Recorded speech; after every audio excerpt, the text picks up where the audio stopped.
Due to copyright, I can't publish many audiobooks on YouTube. At our audiobook novel service, we offer access to over 300 full novels from Pocket FM, Webnovel, Audible, Wuxia, and more, all in high-quality audio format.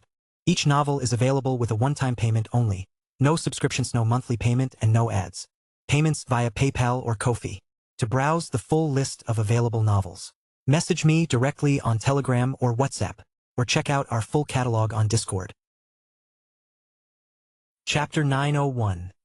The Suspicious Student, Part 1. Northern frowned as he took a seat beside Ellis. The instructors had gone to great lengths to secure this seat. They'd first approached the previous occupant with careful persuasion.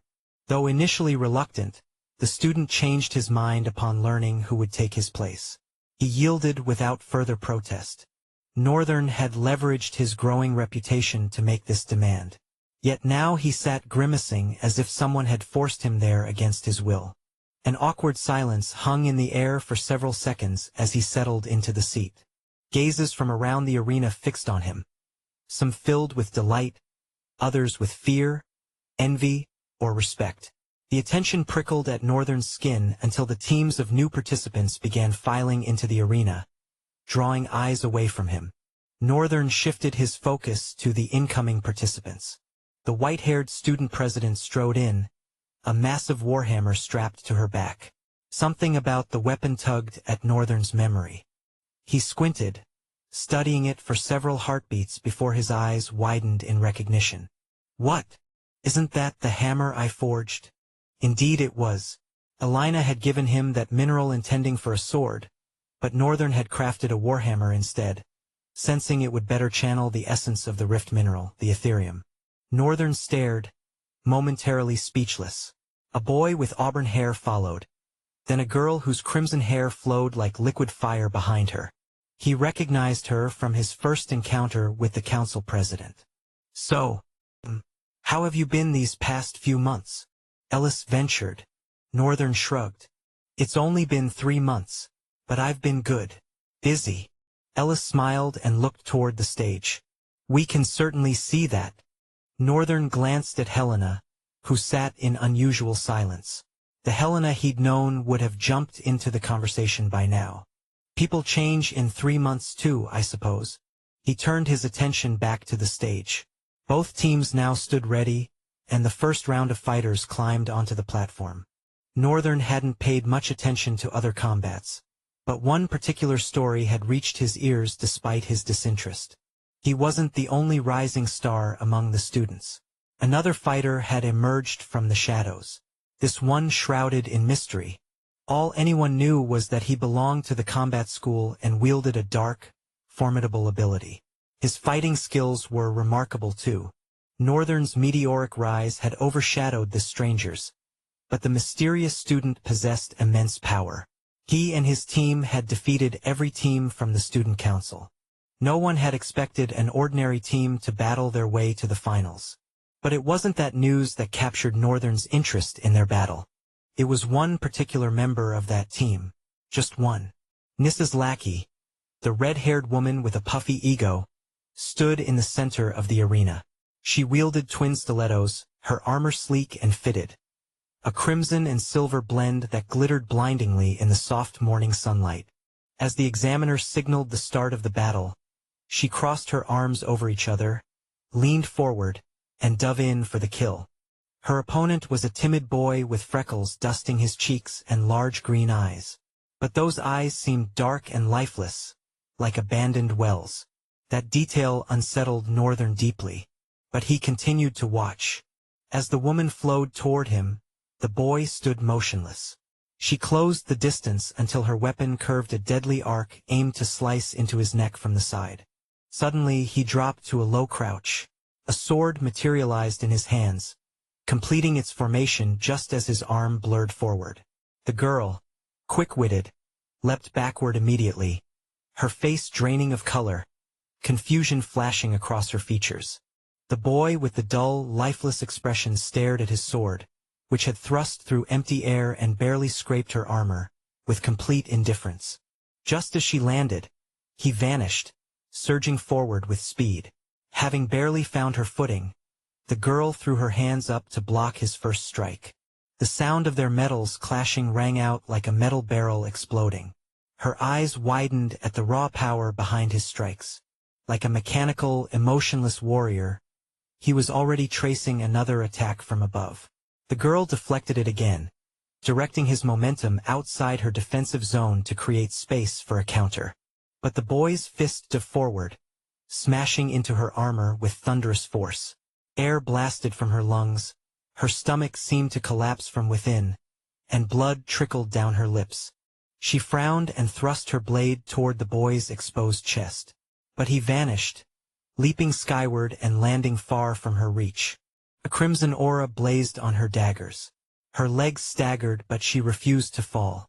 The blood that had trickled onto the ground began to spread, and from each droplet, red vines emerged. The vines rose like thorny serpents, dancing around her in hypnotic patterns. She lashed her hands backward and the thorny vines shot forward with blinding speed. The ground shuddered, then suddenly began to rise, moving in quick succession, like someone flipping a bedsheet from one end to the other. The entire arena floor tore apart, disrupting both the incoming vines and the girl who was barely keeping her footing. But the vines merely wiggled, curved higher into the sky, and hurtled toward the boy. He dove forward to intercept them, swinging his sword at the nearest vine. The blade sliced through easily, but as it did, the vine liquefied only to solidify again once the sword passed. Their lunge continued unhindered. They lashed onto the boy's hand and throat, snapping his arm against his shoulder. No matter how he struggled, breaking free proved impossible. The remaining vines twisted viciously toward him, maneuvering through the distorted landscape. Spikes carved from the arena concrete shot up to intercept them, but the blood vines were too unpredictable, too fluid. The girl was no longer where she'd stood moments before. She materialized behind the boy, one weapon carving a crude arc from the side while the other spun in a reverse hold, ready for a counter or follow-up strike. Northern completed his analysis without using Chaos Eyes, of course. He shifted his gaze to the black-haired boy standing outside the arena, waiting for his turn. Then he scratched his head with visible unease. Ellis glanced his way, not wanting to fully miss the action. "Are you all right?" Northern waved dismissively. "Don't worry about it. Just a very suspicious person bothering me." Chapter 902. The Suspicious Student, Part 2. As the girl drove in her dagger, it hung a mere breath away from the boy's skin, yet his face remained as dull and indifferent as stone. Her confidence wavered mid-strike, a tremor of doubt rippling through her arm. But alas, the blade connected. At least she thought so, until the ground suddenly shifted beneath her feet, and she found herself slashing at empty air. The boy stood far across from her, untouched. The arena had stretched like taffy, carrying her away from the lifeless figure. Northern, who had been scratching his head after his last sentence, froze and leaned forward with eyes wide as dinner plates. Pure excitement coursed through him as he slammed his hands against the edges of the demarcation, gripping the concrete so tightly it groaned beneath his weakened strength. What in the world? The ground expanded. He'd never seen anything like it. The boy's talent? Definitely elemental, earth elemental to be precise. Northern wasn't collecting all the elemental types, at least not intentionally. But he already possessed ice, fire, and wind. He had never encountered someone with earth-type elemental talent, while water types proved even rarer. In the Central Plains, fire and ice talents sprouted like weeds, especially fire. Few clans could boast ice talents at all, and they probably traced their lineage to the northern continent. Northern had begun to suspect that the talents found in the Central Plains might be tied to the region's weather, a wild speculation considering he'd never set foot there. But everyone knew the truth. Temperatures there plunged 100 times colder than the harshest winter day in the Central Plains. His eyes glittered like a child unwrapping his favorite toy on festival day. Ellis watched him with peculiar fascination. 1 minute, Northern discussed a suspicious student. The next, he vibrated with such excitement his bones might leap from his skin. Ellis remained silent for several seconds, blinking at Northern from the side. Then he remembered those early days, how spontaneous, unreasonable, and delightfully weird Northern could be. He scoffed pleasantly. Of course. Northern sat back down, raising an eyebrow as he turned to Ellis. What? Ellis shook his head, still smiling. Nothing at all. It's just good to know that even after whatever that has happened these past 3 months, you're still the very Northern I know. The one I fell in love with. Northern's glare could have frozen lava. Pardon. Ellis's grin widened into something predatory as he fixed Northern with a seductive stare, winking deliberately. Goosebumps erupted across Northern's skin like a plague of insects. He nearly shrank into himself, silently turning away to focus on the continuing match. Regardless of the suddenly extended ground, the girl had already flashed across, hurling a spiraling cyclone of dagger strikes at the boy. While Northern was distracted, the boy had switched his sword to his other hand, his blade blurring as he viciously parried each of the girl's persistent strikes. Not just with his sword. His entire body moved in sync, legs stepping back, sometimes sideways, all working in perfect tandem to exploit momentum shifts. One moment he'd shove her aside, the next he'd lure her in for a knee bash. But the girl's blood-thorn vines proved to be true thorns in his flesh. Their volatility restricted him in more ways than one. Yet somehow, he remained perpetually one step away from being hit, even when she was certain her weapon would finally make its mark. Her frustration bloomed like a poisonous flower. Her speed declined, the blood-thorn vines following suit. While it appeared she had the upper hand, her speed superior, bombarding the dull student with strikes from all sides, the truth painted a different picture. She had failed to land a single hit since the match began. Instead, she had suffered one herself. Worse, her attempts to strike him consumed more stamina and soul essence than his simple parries and counters. Was he even exerting himself? The boy's face remained impassive throughout, an unreadable mask. The lady staggered, barely standing. Her chest heaved with exhaustion, and more blood dripped from her nose. Yet her eyes blazed with a bloodshot fury that refused to yield. Northern folded his arms and leaned back. This is foolish. I knew she was the reckless type. Ellis observed him without turning his head. Are you worried about her? Northern's eyebrow shot up in absurdity. Why would I be worried about her? It's not her I'm concerned about. It's everyone. Ellis finally turned to face Northern, regarding him evenly. His once innocent face had gained a measure of maturity, appearing less frail and more defined, though still far from manhood. They were still teenagers, after all. Does it have something to do with this suspicious student? Do you want to talk about it? Northern stared at the match, squinting as the lady shot forward again. She took a swift dive, blurring forward while simultaneously driving her blood-thorn vines to lash at the boy. Stone walls rose like parchment pages, each blocking her path. The boy used them as stepping stones, vaulting over her to land far beyond her reach. Then the ground contracted once more, his sword slicing forward with deadly precision. The girl barely managed to roll away. The blade grazed her armor, drawing a thin line of blood from her exposed flesh. Exhaustion was claiming her now, its weight dragging at her movements like chains. Northern glanced at the student in black, scrutinizing him more intently. The boy possessed long black hair, neatly groomed and flowing to his shoulders like liquid night. His face pale as moonlight, eyes pitch-black pools of emptiness. Dismissive indifference hung about him like a cloak. No other emotion betrayed itself on those ghostly features. He stood with both hands clasped behind his back, one hand making minimal movements with 2 fingers extended. Northern's frown carved deep shadows across his face. Who really is this bastard? What exactly was happening? No matter how he examined it, this figure was no student. Nothing about him fit the mold. True, Northern hadn't met every student at Milgard Academy. But after 3 months here, he knew their essence, their bearing. The subtle air that marked them as belonging. It was simple to tell when someone didn't fit, when someone screamed, "This person doesn't belong here." Northern was certain other students sensed it too. Perhaps they simply didn't care enough to pursue it. And the instructors? Surely they would have intervened. Perhaps their inaction meant nothing was wrong. Northern might have accepted that explanation in calmer times, if he hadn't witnessed a grown intellect-gatherer suffer brainwashing without even realizing it. He had to factor that possibility into his calculations.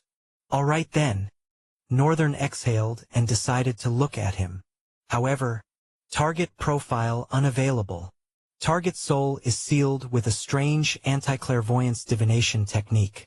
Northern's frown deepened until it seemed to carve valleys into his face.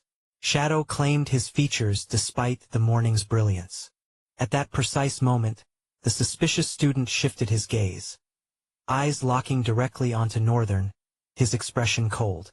Then one corner of his lips slowly curled upward in a predatory grin. Chapter 903, Retaliation. Northern's eyes narrowed into a scowl. Did that bastard just grin at me? He did. That bastard grinned.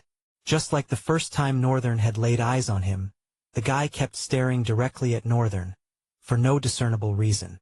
Could he be someone I humiliated in the past? Northern wasn't sure about a lot of things, but one fact remained constant. He hadn't made many human enemies, not even in the Dark Continent. Monsters, on the other hand, were a different matter. Still, something about this was off. Entirely off. Northern studied the guy as he finally averted his gaze. Meanwhile, the fight unfolding below was reaching its climax. The dull-eyed, seemingly lifeless boy had erupted into a devastating flurry of movement. Encasing himself in earthen armor, he charged the girl relentlessly, crashing into her over and over with brute, unforgiving force. Her bloodied vines were utterly ineffective, breaking apart on impact. Then, with one final, thunderous bash, she was hurled into the air. But before she could hit the ground, someone leapt up and caught her mid-air, descending in a smooth arc with the grace of the wind itself. Northern's gaze flicked to the boy now cradling the girl in his arms. He had a stern look in his eyes, cold, disciplined. Northern didn't know the student council vice president well. In fact, he barely knew any of the council members.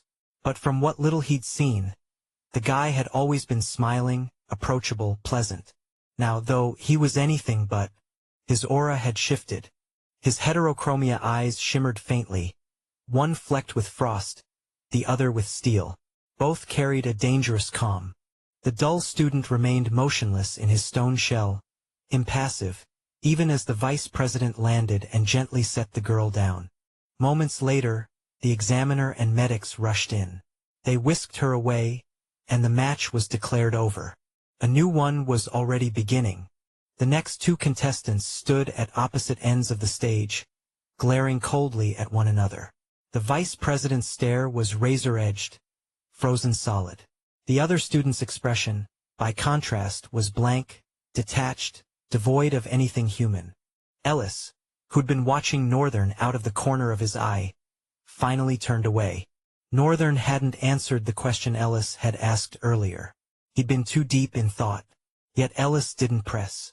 He looked distracted too. So Northern let it go, shifting his attention to the new duel. They moved at once.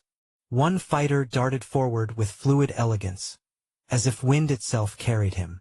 The other thundered ahead, each step crashing like boulders slamming into the earth. Just before they collided, the vice president summoned a black sword.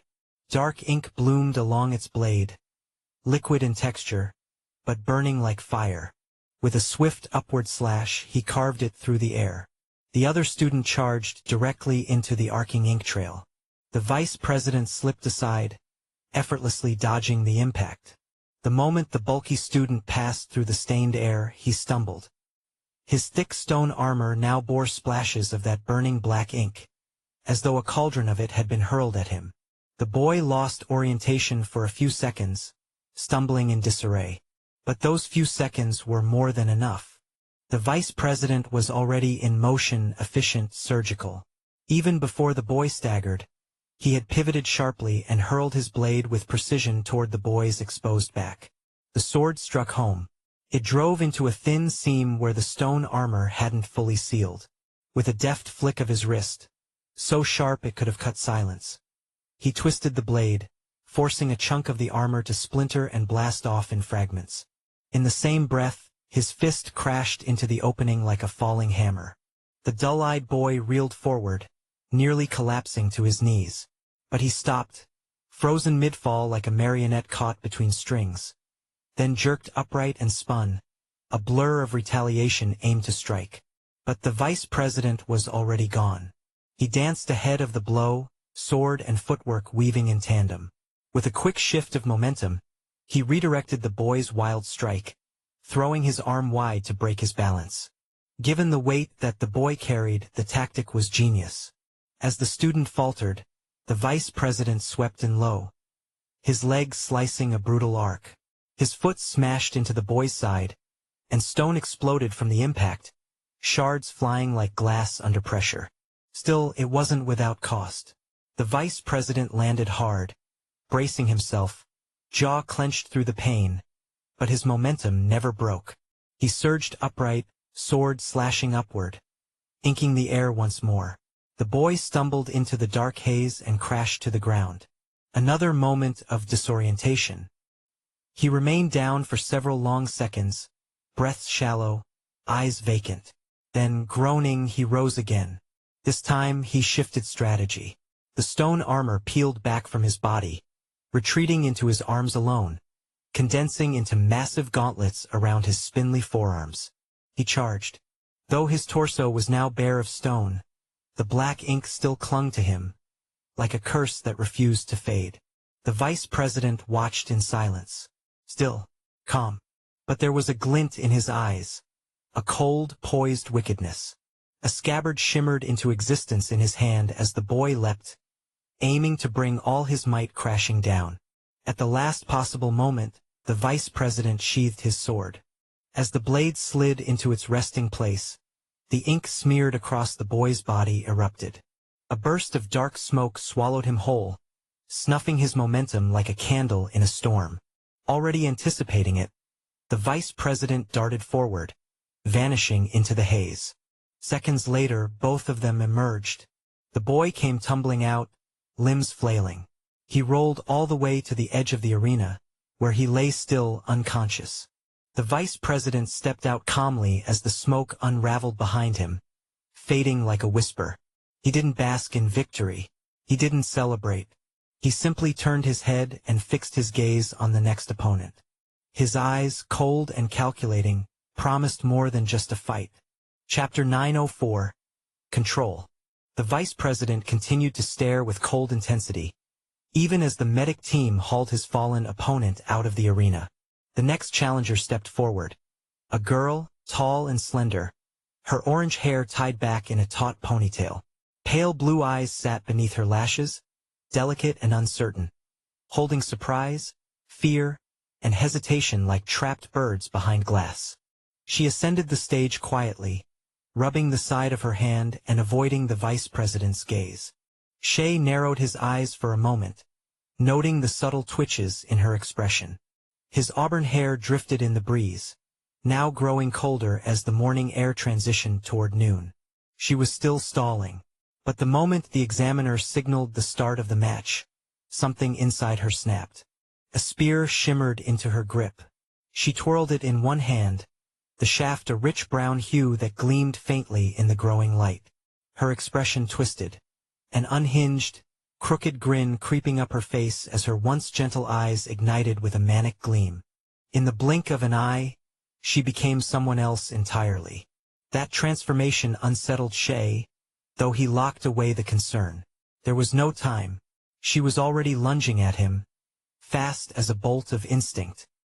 He drew his sword in a blur, raising it above his head just in time to meet the descending spear.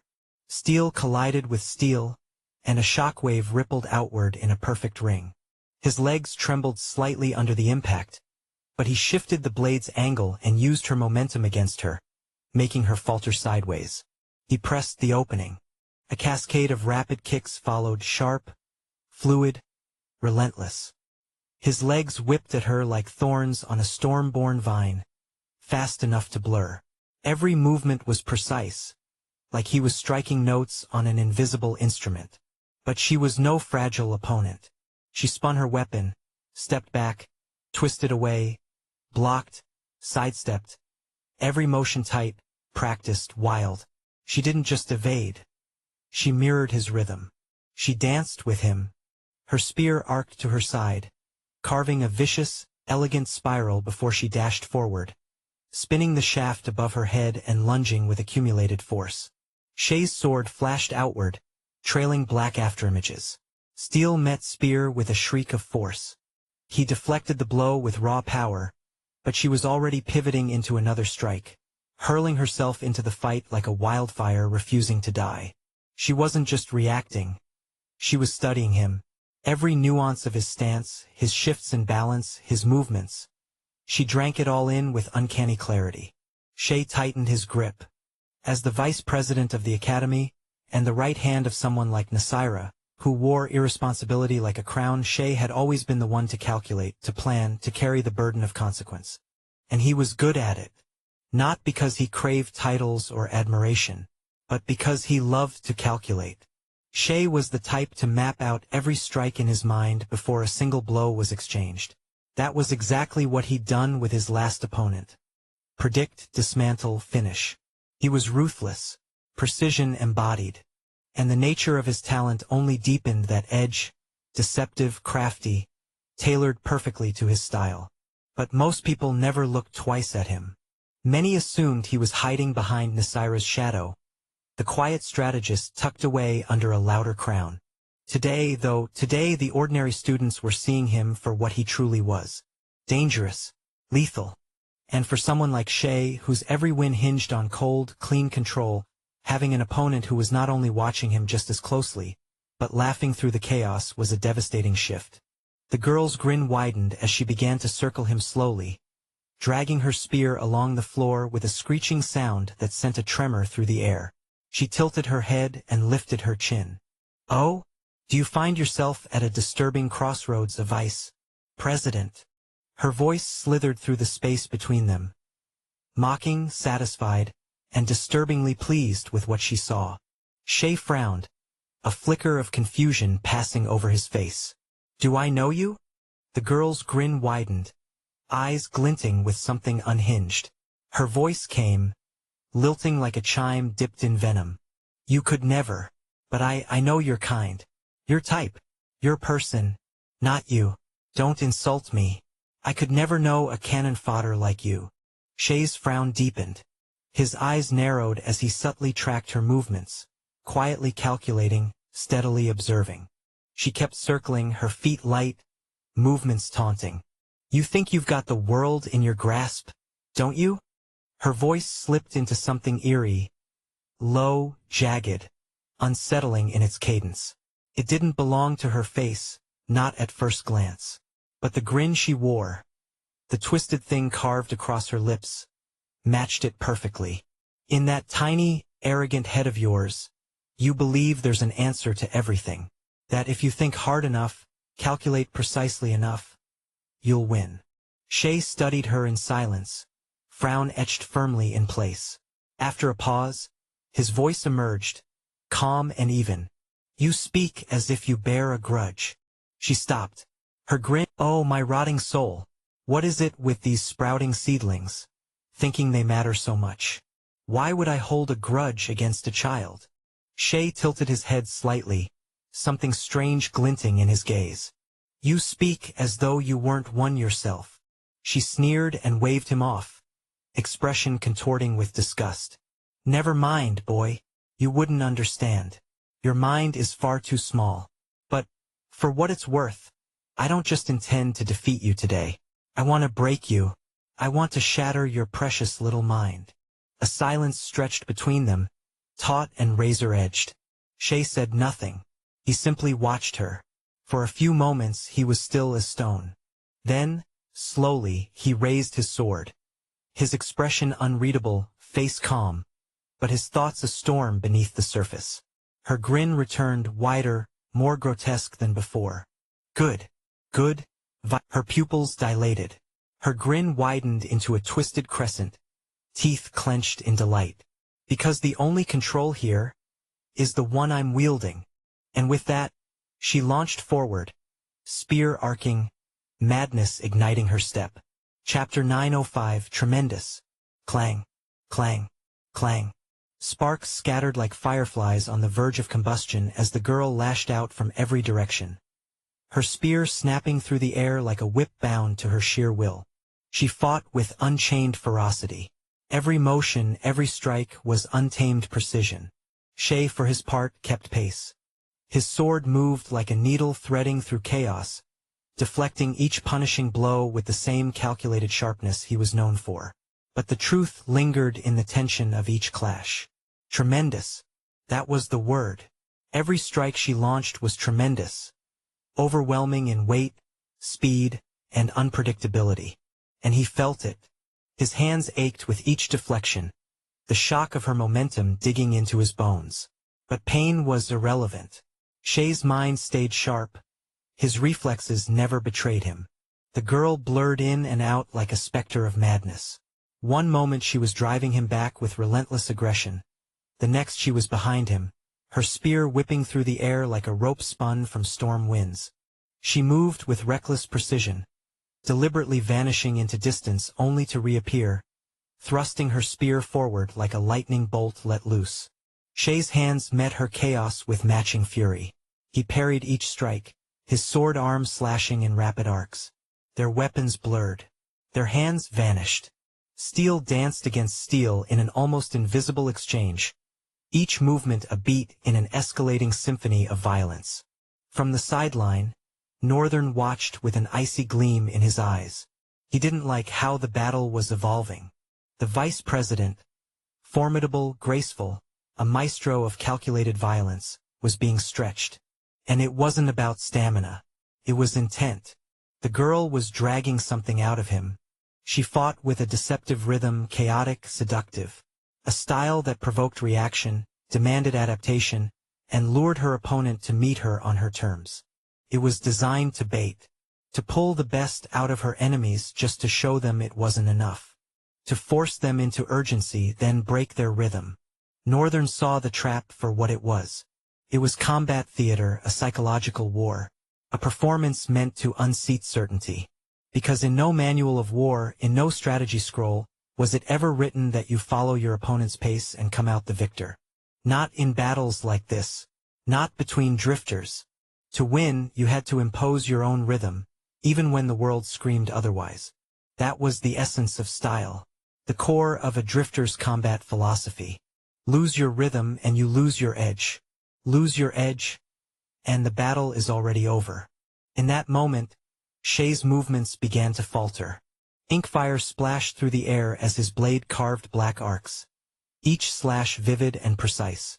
But it wasn't enough. She was too fast. Gone before his blade could find her. And already behind him, felt deliberate, premeditated. As if she'd read his every move. As if she expected him to use his talent ability and used it to bait him into a trap. Her hand struck like a hammer. A devastating blow slammed into his side, snapping through his ribs with a bone-crushing crack. The shockwave from the impact tore across the arena, and the very air seemed to quiver. Shay went flying. He tumbled across the arena floor, body skidding in a wild arc, until he ground to a halt, catching himself with his palms and digging in with his heels. Slowly he pushed to his feet. His expression remained composed, cold as ever, but deep in his eyes burned an unspoken fire, just barely contained beneath that glassy surface. The girl watched him rise and let out a low, mocking chuckle. There, Vice President. There. Her tone dripped with false sympathy, twisted into cruelty. Shay still had no clue who she was, or what she wanted. But her voice, her grin, her entire presence was beginning to gnaw at the edges of his control. Yet he couldn't dismiss her skill. She was good. Too good. How could someone like her exist unnoticed within the combat school? The system didn't allow hidden threats to fester quietly. Power was always spotted, documented, tracked, even outside the student council's reach. But this girl? She was an anomaly. And there was that sudden, violent shift in personality at the beginning of the battle. The more he thought about it, the more wrong everything felt. It didn't add up. This wasn't just a question of talent. In fact, he hadn't seen her use her talent. It was something else. Something twisted. "Oh, you never learn, do you?" Her voice slithered through the air, sending a chill down his spine. "Go ahead, Vice President. Think. Let's see if you can logic your way out of this." Her grin stretched wider, lips parting in a diabolical arc. Shay's eyes narrowed. He didn't speak. He simply raised his sword, locked onto her, and then surged forward. The girl's expression twisted with glee, like her face might split from the weight of that manic smile. She waited, and when he came within reach, she struck. Her spear lashed out, smashing into his incoming strike with monstrous force. Shay staggered back, thrown off balance. She darted in and drove her fist into his gut. Before he could recover, she seized his shoulder, gripping it like iron, and slammed her forehead into his skull. His vision shuddered. The world swam, and in that heartbeat of disorientation, everything unraveled. Still gripping him, she yanked him forward and crushed her knee into his chest. A rib cracked, maybe more. She released him, let him stagger, dazed, breathless. But she wasn't finished. She was already moving. From the stands, Northern's eyes darkened. His jaw clenched at the next motion. Her spear vanished and reappeared in a blink, slicing through the air with almost disappearing speed. Then impaled Shay. Blood sprayed like a burst pipe. The force of the strike lifted his entire frame. His body arched, suspended midair. She yanked the spear free, and he crumpled. Trembling, broken. Agony rippled through every muscle as his body collapsed to the ground in a lifeless heap. Chapter 906. Nasira of the Northern Continent. The entire Colosseum fell into a hushed, almost sacred silence as Shay's body crashed to the ground, blood unfurling beneath him like a crimson stain of finality. A cold dread swept through the crowd, silent but tangible, crawling under their skins like a second, colder wind. Eyes widened, mouths parted, soundless. Disbelief collided with horror, and neither blinked first. It was more prominent among the students, but even the mundane spectators, those untrained in battle, felt it. A collective shiver rippled across the audience, born not from empathy, but something far more primal. Even Northern's battles, domineering and ferocious as they were, had never unsettled the crowd like this. This was different, twisted, felt less like a duel and more like an execution. The girl, she might actually kill the vice president. Northern's expression was carved from iron. A deep scowl etched across his face. His gaze snapped toward the lone figure standing just beyond the arena's edge, grinning. Pleased. This is it? This is what he wanted. Was it about the student council president? Or was it about the dread? This oppressive emotion now suffocating the students? If it was about Shay, then maybe it ended here. But if it was about the dread itself, the show was only beginning. Northern's eyes drifted to the council president. Nasira, born of the Northern Continent, wielder of the hammer he himself had forged. Before he was curious about her upcoming battle, but now, he was beginning to worry. She was strong. No doubt she'd defeat the girl. But that man, the one smiling like a puppeteer after cutting the final string, she wouldn't be able to defeat him. Not because of strength, but because he hadn't lifted a single finger. He'd been fighting through the bodies of his teammates this entire time. Possession. That was the only explanation Northern could grasp.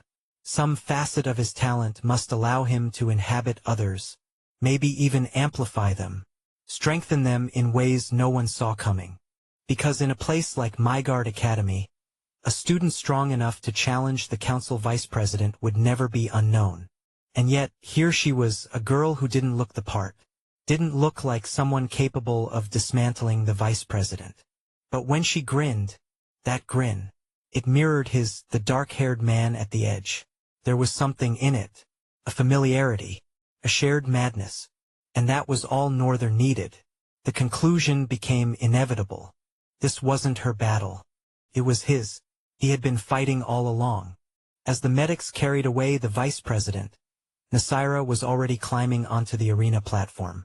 The students were seething, anger boiling over into chants and shouts that rattled the Colosseum walls. Avenge our vice president. Teach her a lesson. Show her the peak strength of Midgard Academy. And truly, by all measures, Nasira was the peak strength of Midgard Academy. If one wished to understand the Academy's upper limits, its finest edge, then they had to look no further than her. Northern watched in silence. Curious, yes, but more than that, worried. From their brief conversation that morning, he'd sensed something different about her. A strange comfort. He hadn't met many people who knew as much about plants and trees as he did, let alone someone who could speak of them with the same reverence. If it were possible, he wanted to be her friend. To share notes, talk about roots, chlorophyll, the secret music of saplings. Learn from her. But for that to happen, she had to survive. If that man had caused all this carnage using just a puppet, there was no telling what kind of chaos he could unleash when he acted directly. His goal was clear now, to seed dread deep into every spectator's heart. Should I just hijack the fight? Northern clenched his jaw. The urge gnawed at him, but he knew better. He couldn't afford to be reckless. Everyone around him still believed that man was just another student. Jumping in would disrupt a lot of balance, and the whole event could be thrown into chaos. He could just settle all of this by defeating the guy during their duel. But more troubling was the creeping realization. The minds of those around him were being influenced. Subtly, perceptibly, en masse. Northern. He had always been unusually resistant to hexes. But even he felt the pressure. He scratched his head in frustration, fingers dragging through his hair before he dropped his hand and let out a sharp breath. Ellis noticed and spoke quietly. "You're really worried. Are you sure you don't want to talk about it?" Northern's gaze slid back to Nasira, now standing at the heart of the arena. He exhaled. "Considering this will play out in a few minutes, there's probably no point." Then, as if chasing distraction, he turned slightly toward Ellis. "But hey, how've you been? What you been up to lately?" Ellis blinked. His expression twisted like he'd bitten into something sour. He glanced around, once left, once right, then looked back at him, confused. "Isn't this literally the worst time to ask that?" He gestured toward the arena, where the next clash was moments from beginning. Northern offered a crooked, sheepish grin from the corner of his mouth. "Yeah, right." His eyes returned to the battlefield. Nasira was already unstrapping the hammer from her back, her expression unreadable, serene, detached. To most, she might have seemed distant, even distracted. But Northern followed her gaze. It lingered on the bloodstains darkening the arena floor. She moved her eyes across the battleground, calm and deliberate, lifting the hammer with a grace that betrayed its true weight. To the crowd, it looked effortless. But Northern knew better. She's strong. No doubt about that. His first successful forge had found its match, a wielder worthy of the weapon. And as the air thickened with tension, that quiet pride in him began to rise. "Oi, President. Enough look around, okay? Time to fight." The girl swirled her spear with a frightening speed and shot forward. In that moment, something jaw-breaking happened. Chapter 907. Daughter of Winterbound. As the girl grasped her spear and spun it with ferocious speed, Nasira shifted the weight of her hammer and her stance. A slow, deliberate adjustment. Her gaze rose, locking onto her opponent with a calm that bordered on contempt. Then the girl lunged. Nasira moved. Her movement was soft, almost lazy. But in the very next breath, the girl who had been charging forward was suddenly airborne. Eyes stretched wide, caught mid-run in a moment she would never complete. What the crowd saw next was only the aftermath, the echo of a blow that had already fallen. Nasira's hammer had soundlessly slammed into the girl's skull, sending her hurtling across the arena like a broken marionette. She crashed near the platform's edge, limbs folding and rolling until she slipped off the stage entirely. The council president let her hammer dip low, holding it in one hand like it weighed nothing. Her expression remained cold, detached, unbothered, as if she hadn't just delivered a death blow to a fellow student. Silence swept through the Colosseum. Among the rows of the student council seated in the right corner of the stands, several members visibly flinched. One swallowed hard. Another gripped the bench a little tighter. Damn it, Nasira is pissed. I've never seen her that angry. I didn't even see her move until she had already stopped. I'm suddenly worried for that student. He's been doing well so far, but now? This feels like a death sentence. What do you take our student council for, you nut juice? Nasira's one of the most emotionally intelligent people I know. She wouldn't just pass aggression. Yeah. No kidding, except you also once said she never gets angry, and yet here we are. Come on, guy. How can you even say that after seeing what she just did to our vice president? No. I'm just saying. Saying what, huh? Sainji what? Haha, never mind. My bad. Down below, the medics were already in motion, running across the platform as they scrambled to attend to the fallen. The final participant from the opposing team stepped onto the stage. Black hair danced in the breeze, faintly ruffled by the gentle wind. The Daystar hung high above, brilliant, though its warmth had been strangled by the encroaching cold. Most of its heat was stolen before it ever reached the earth, lost to the frostbitten horizon. Nasira shifted the weight of her hammer again, just slightly. There was a flicker of change in her cold gaze. It was still frosted over with detachment, but now, a thin film of wariness crept beneath, a quiet vigilance. She studied the boy standing before her, measuring something more than just his stance. The lone student lingered in silence, his gaze sweeping across the Colosseum. An endless sea of spectators, row after row of students staring down at the stage. His eyes returned to Nasira. There was a downturn in his lips. Disappointment, subtle but sharp. Nasira remained unmoving, shielded behind her stillness, watching. Then the student fixed his dark eyes directly on her. "OII President, do you know the history of Milgard Academy? The truth about that despicable man called Milwa, the one you all now celebrate like he did the world some grand favor?" Nasira wasn't much for conversation. She rarely spoke, and even now words failed her. She only shrugged in reply, her face unreadable, her stare cold and unwavering. The boy's lips twitched, something sour forming beneath them. Her silence wasn't apathy to him. It was insult, disrespect. He slapped his own cheek once, hard enough to leave a mark. A strange, bitter grin cut across his face. "Oh, bless the hunter of souls. I forgot I'm supposed to be a child right now." Nasira's head tilted slightly at the phrase. Her brow furrowed for the first time. She opened her mouth to speak, but the words slipped away, unformed. For a moment, she searched her mind, tried to remember what she meant to say, but it vanished like snow in sunlight. Then the boy's voice dropped into something heavier. "But I know you. Daughter of Winterbound." Nasira's eyes widened. A different light flickered inside her. Dark, wary, ancient. "How do you know my father's true name?" Her voice came softly, barely there, like breath across glass. Not agitated, not cold, just hollow, as if she were sinking into something deeper than fear. Her father's true name wasn't sacred in the usual sense. In the North, names weren't bound by secrecy. People bore them openly if they chose. But no one here should know it. No one from the Central Plains. The legends of the northern continent had always been sealed off, kept under ice and oath. A form of preservation, not pride. Outsiders were not welcomed. Visitors were turned back or lost in the cold. For someone from the Central Plains to know the name of the king of North Row, impossible. Unless he was one of them. Nasira stared at the boy more closely now. But no, it didn't add up. Northern folk were pale, skin so light it often looked carved from snow. Their presence always carried a chill. And black hair was rarer than warmth in the northern continent. This boy had neither the pallor nor the cold. No trace of the north clung to him. So how?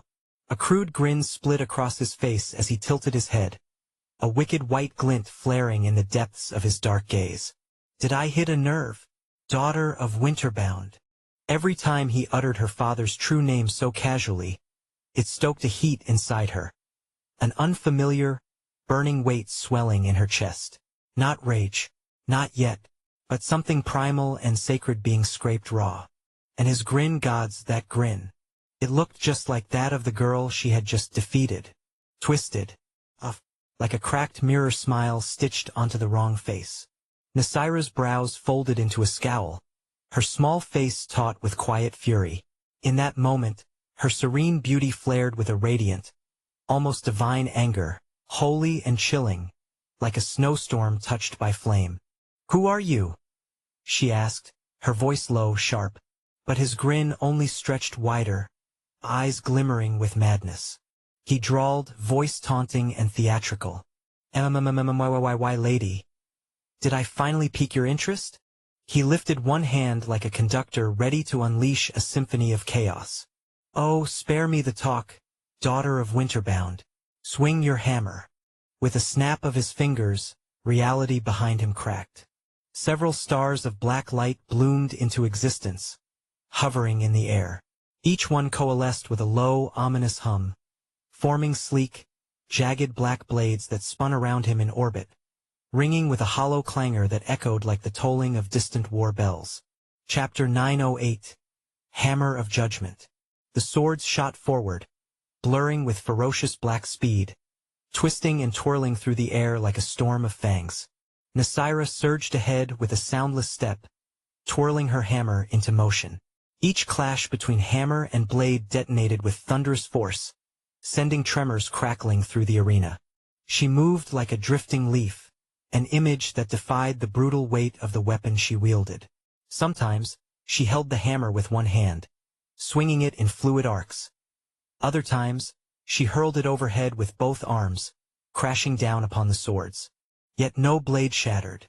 Instead, each one stiffened on impact, vibrating in the air with a hollow, haunting ring. There was no room for breath.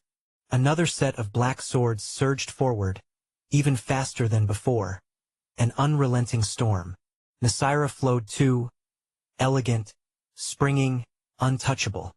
Often, spectators lost sight of her entirely, glimpsing only the violent recoil of the black swords to track where she had struck.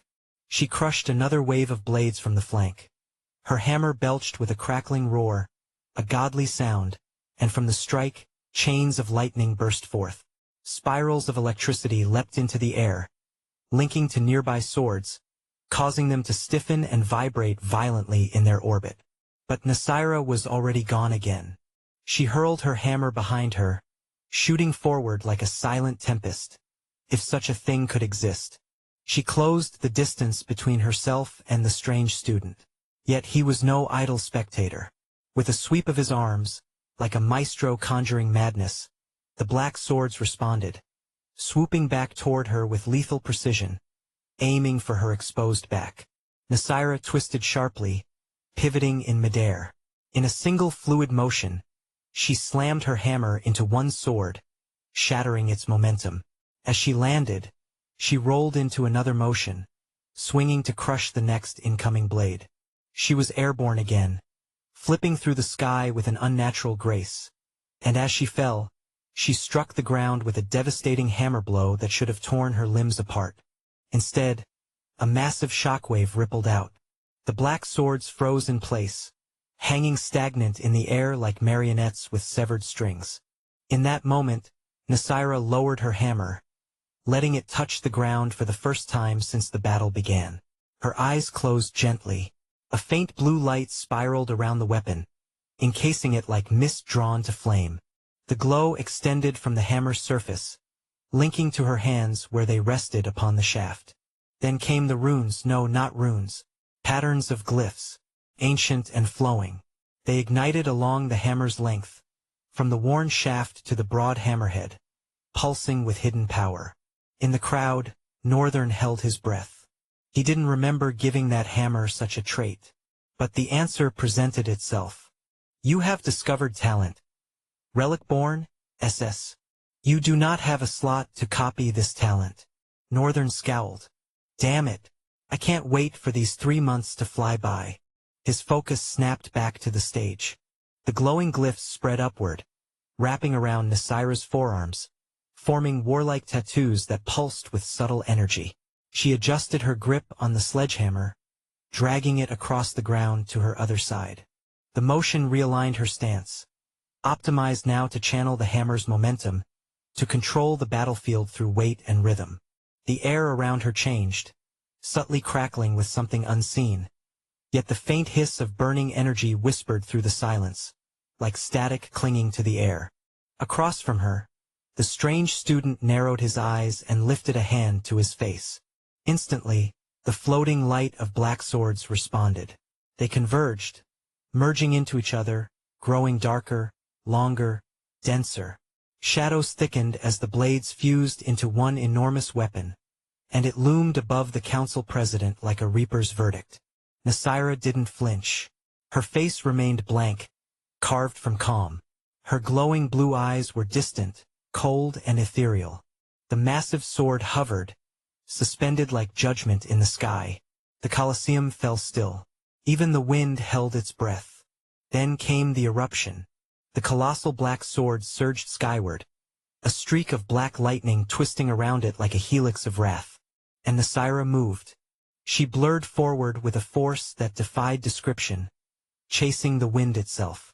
The great sword, now arcing down, plummeted with unspeakable speed, like a pillar of darkness sent to smite the unworthy. Ironic, the hammer was in the hands of judgment.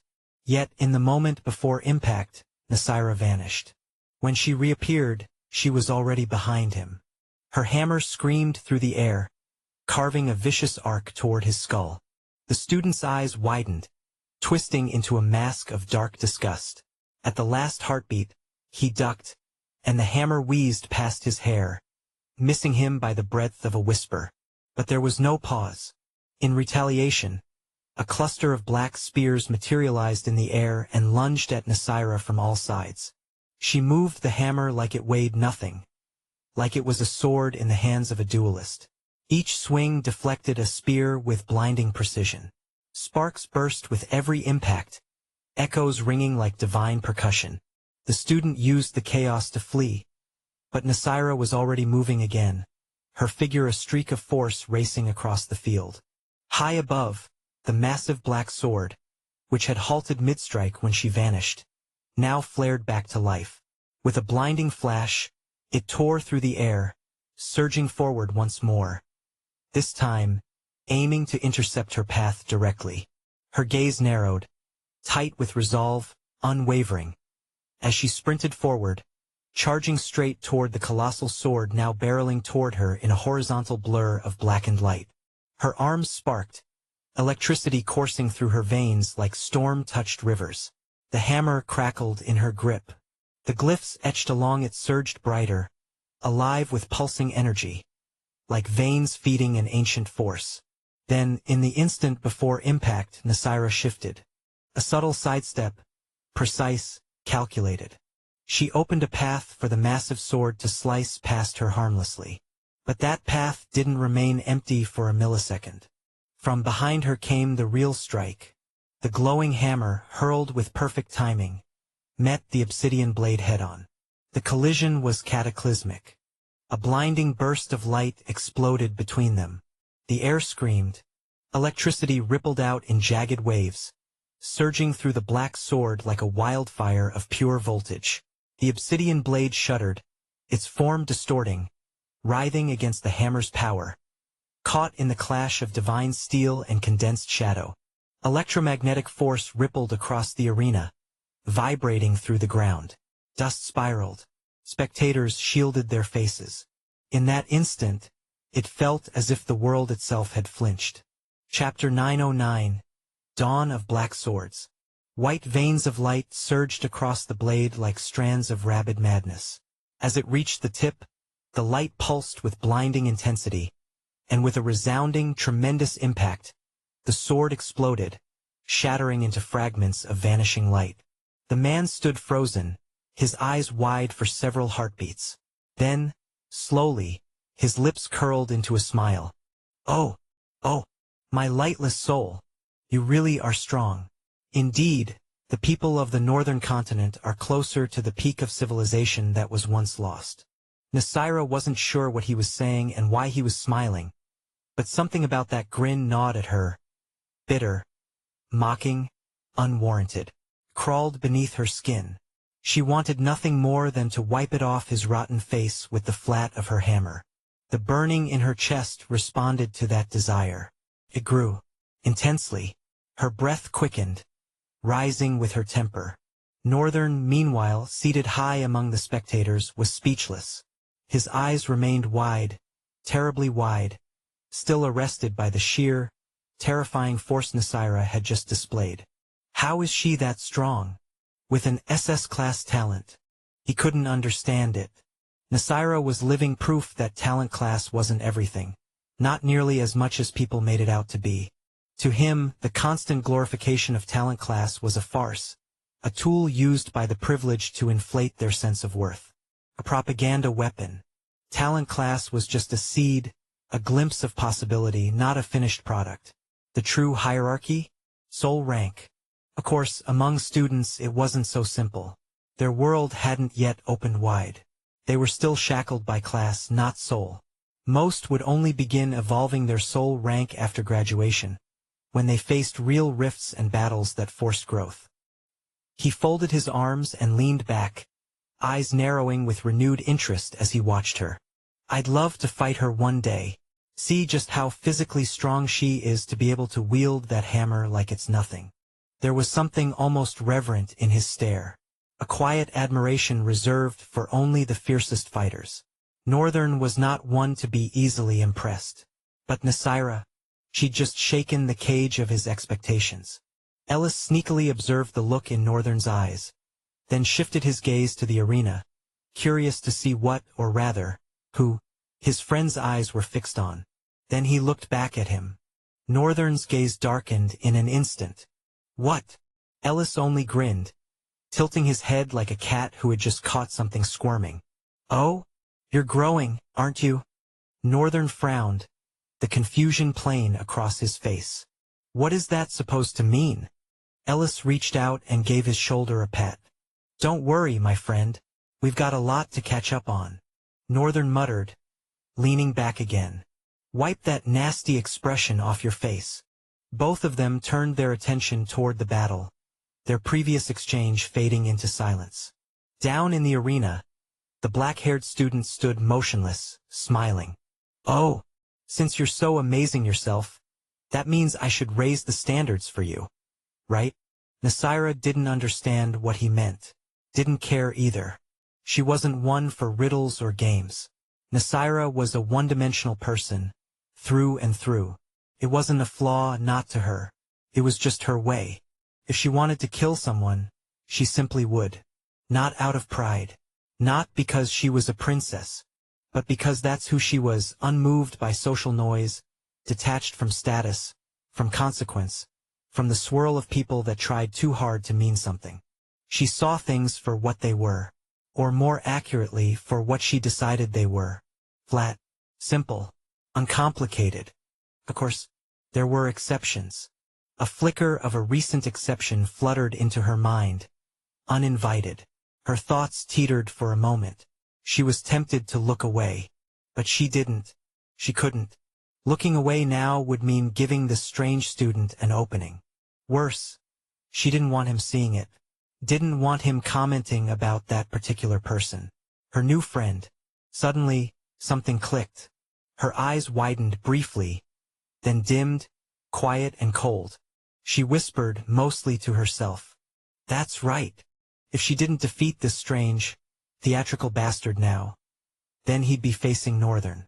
Or, as her one-dimensional mind had decided to name him the first time she noticed him, ABS.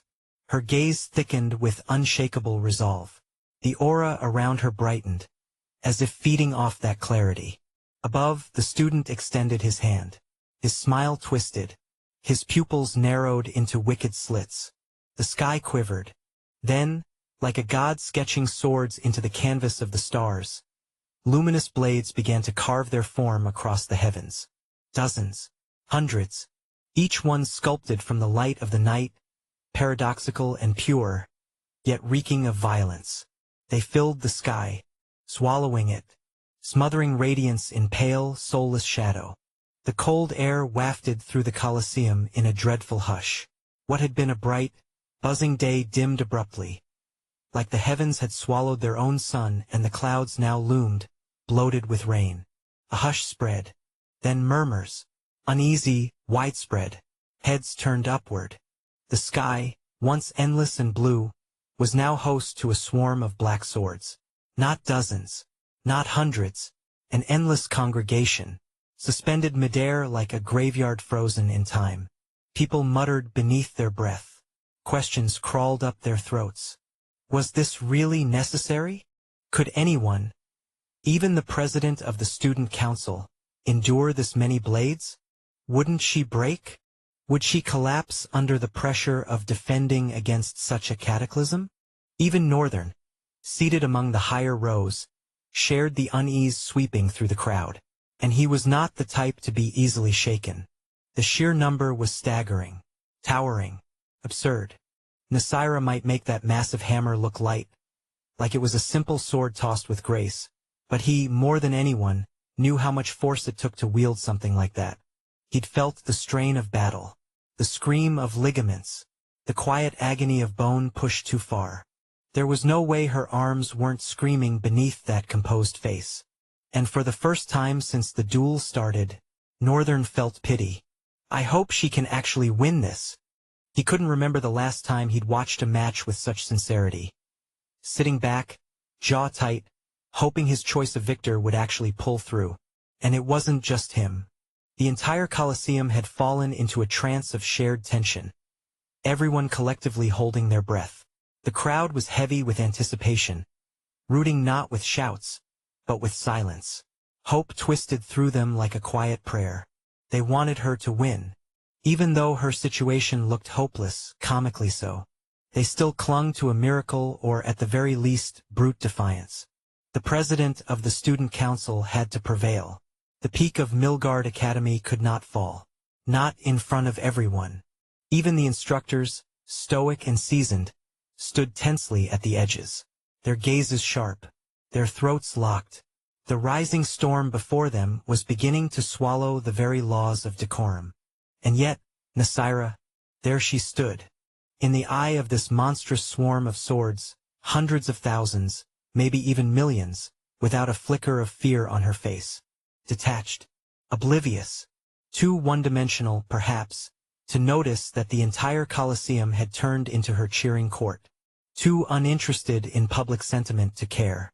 She shifted her hammer slightly, and the light in her eyes gleamed, cold and unfazed. Lightning crackled. It danced from the glowing glyphs along her sledgehammer, slithering like falling chains and hissing as it sparked. The weapon pulsed. Alive. Ready. Across from her, the black-haired student grinned. It was a wicked expression, lips parted with theatrical glee. A sword manifested beneath his feet, and then lifted him. He rose into the sky like a devil-winged seraph, carried by his arsenal. The lightless swords answered him, shifting subtly in formation, as if welcoming their master among their ranks. And still the sky darkened. And still Nasira didn't flinch. His grin stretched impossibly wide as he covered a half of his face with one hand and raised the other. His eerie, pleasured voice crept out. Now, let the carnage begin. He dropped his hand. Chapter 9:10. Definition of tenacity. Nasira stirred, just slightly. The chains of lightning clanging around her gave a hollow metallic echo, the crackle of electromagnetic force whispering in the charged air. Then, like a rain of weapons, the uncountable black blades descended. Each moved with a will of its own, yet flowed together in a vicious, perfect tandem, like a tide of death. Nasira was already moving, already flowing. Her sledgehammer swept behind her as she whooshed forward, the ground beneath her feet cracking slightly from the force. The first wave of swords struck. A violent hurricane erupted at the center of the arena, an explosion of rippling force, as Nasira blasted forward with her hammer gripped in both hands. She moved at a speed that shattered all expectations, faster than anything she had displayed before. Her body blurred across the battered stage, weaving through the deluge of blades, her hammer whirling at a terrifying, relentless pace. Each motion seemed almost effortless. And yet, each strike matched the speed of the flying swords that were moving faster than arrows loosed from a warbow. It should have been impossible. Her weapon, the hammer, was massive. Far too massive. The very weight that gave it devastating power should have dragged her down, slowed her, made her a sitting target beneath the endless storm. It should have been her undoing. But Nasira's strength, her raw, unrelenting strength, turned it into her greatest advantage. She wove the hammer in a deadly dance, shifting her stance with precise, brutal instinct, using the momentum and centrifugal force to swing where her blows could inflict the most catastrophic damage. And with every swing, the black blades shattered. Fragments of vanished light sprayed in every direction, littering the air like the afterimage of broken stars. Her hammer, empowered by the electric chains that licked and curled along its frame, crackled violently with every impact. The chains were not mere decoration. They were born from her talent, an extension she had discovered by chance, when her lightning abilities found resonance with the weapon. She didn't know who forged it, but she owed Elina for it. Originally, she had petitioned for a great sword, a simple, familiar weapon she had trained with for years. She was prepared for it. When Elina handed her the sledgehammer instead, she had almost objected. Almost. But then curiosity had overtaken her stubbornness. She had trained. Relentlessly. She had adapted. Yet it was never enough. Not truly. She couldn't replicate the seamless, instinctive mastery she had once held with a great sword. The hammer was heavier, crueler. It demanded a different rhythm, a different strength. And no matter how much she trained, to her she was always too slow. At least, compared to how she remembered herself. But this slow version of her, this version she deemed sluggish, was viciously blurring through the air. She wove between the swords like a destructive specter, deflecting and shattering every single one of them. Sometimes the lightning chains wrapped around her hammer would ripple outward, almost sentient, elongating and lashing across wide swaths of descending blades. The moment they touched, a tremendous, thunderous detonation erupted, causing the very air to vibrate. The impact of those explosions stiffened nearby swords mid-flight, disrupting their precision, buying Nasira precious, brutal seconds. And through it all, she continued weaving herself forward. A storm in human form, inevitable and devastating. Her movement was a contradiction in itself. Paradox. A massive hammer, meant for slow, deliberate carnage, whirling with frightening, unnatural speed in the hands of a seemingly ordinary girl. It was an irony sharpened into deadly poetry. The speed of her hand movements defied logic. It defied even her own limitations. Clang, clang, clang. The sound of impact roared out without pause, the rhythm a mad symphony. A barrage of metallic shrieks and explosive bursts filled the Colosseum, the tempo ceaseless. It became a kind of art, a violent ballet. At the center of the arena, the storm raged. A hurricane of black swords carved from the midnight sky, falling, flying, bombarding the lone creature on the ground. But down there, in that chaos, stood a star. A savage, unyielding star. Nasira blazed in the heart of the darkness, a solitary inferno scorching every midnight blade that dared to reach her. Sparks of white-hot light sprayed around her like a halo of wild stars, thrashing violently in every direction. Shockwaves ripped through the ground with every clash, cracks webbing outward in jagged scars. The center of the Colosseum had become a black whirlpool of destruction. So thick, so ferocious, that most of the spectators couldn't even see what was happening inside. Only a few, certain instructors, and of course Northern, had eyes sharp enough to pierce through the swirling chaos. And the longer the blizzard raged, the more anxious the crowd became. Visibility inside was gone. Doubt grew like a sickness in their hearts. Hope and fear twined into a single breathless silence. Of course, not everyone was rooting for Nasira. The non-combative students, the ones who saw no value in strength, weren't particularly concerned whether she fell. In fact, a small group of them, huddled together on one side of the Colosseum, had begun booing, their voices sharp and bitter against the undercurrent of tension. But they were few. The combative students vastly outnumbered them, 2 to 1 at least, and their collective will drown the jeering like a tide crushing a handful of stones. To make it worse for the non-combative group, half of their ranks weren't even present today. Still, the ones that remained had found a voice lately. A voice encouraged by a certain person. Speaking of that person, he was seated among the crowd, leaned forward, elbows resting on his knees, his gaze locked into the storm of black swords. Inside the storm of swords, Nasira was still moving, still deflecting, still breaking apart every blade with the crushing might of her hammer. Each sword that struck her was met with brutal force, bursting into shards of fading light the moment her hammer touched them. The lightning chains coiled around her weapon crackled and soared wildly, lashing through the storm like frenzied serpents, detonating clusters of blades in sweeping arcs. And yet her speed did not dim. That was, perhaps, the most astonishing thing about her. She had a tenacious spirit, unyielding, relentless, almost inhuman. Northern watched from above, and for a brief, rare moment, he found himself wordless. He couldn't begin to imagine the pain she must be enduring. How her muscles, her arms, her shoulders, her hands, must be screaming. How each swing must send tremors of agony rattling up her bones. He couldn't imagine it. And yet she fought on. The rain of swords did not relent. If anything, it grew worse. As if some cruel mind had decided it wasn't enough, certain swords began to merge midair, forming larger, more devastating monstrosities. They plunged downward, hurtling towards Nasira at speeds so vicious the very air split apart in their wake. She glanced up.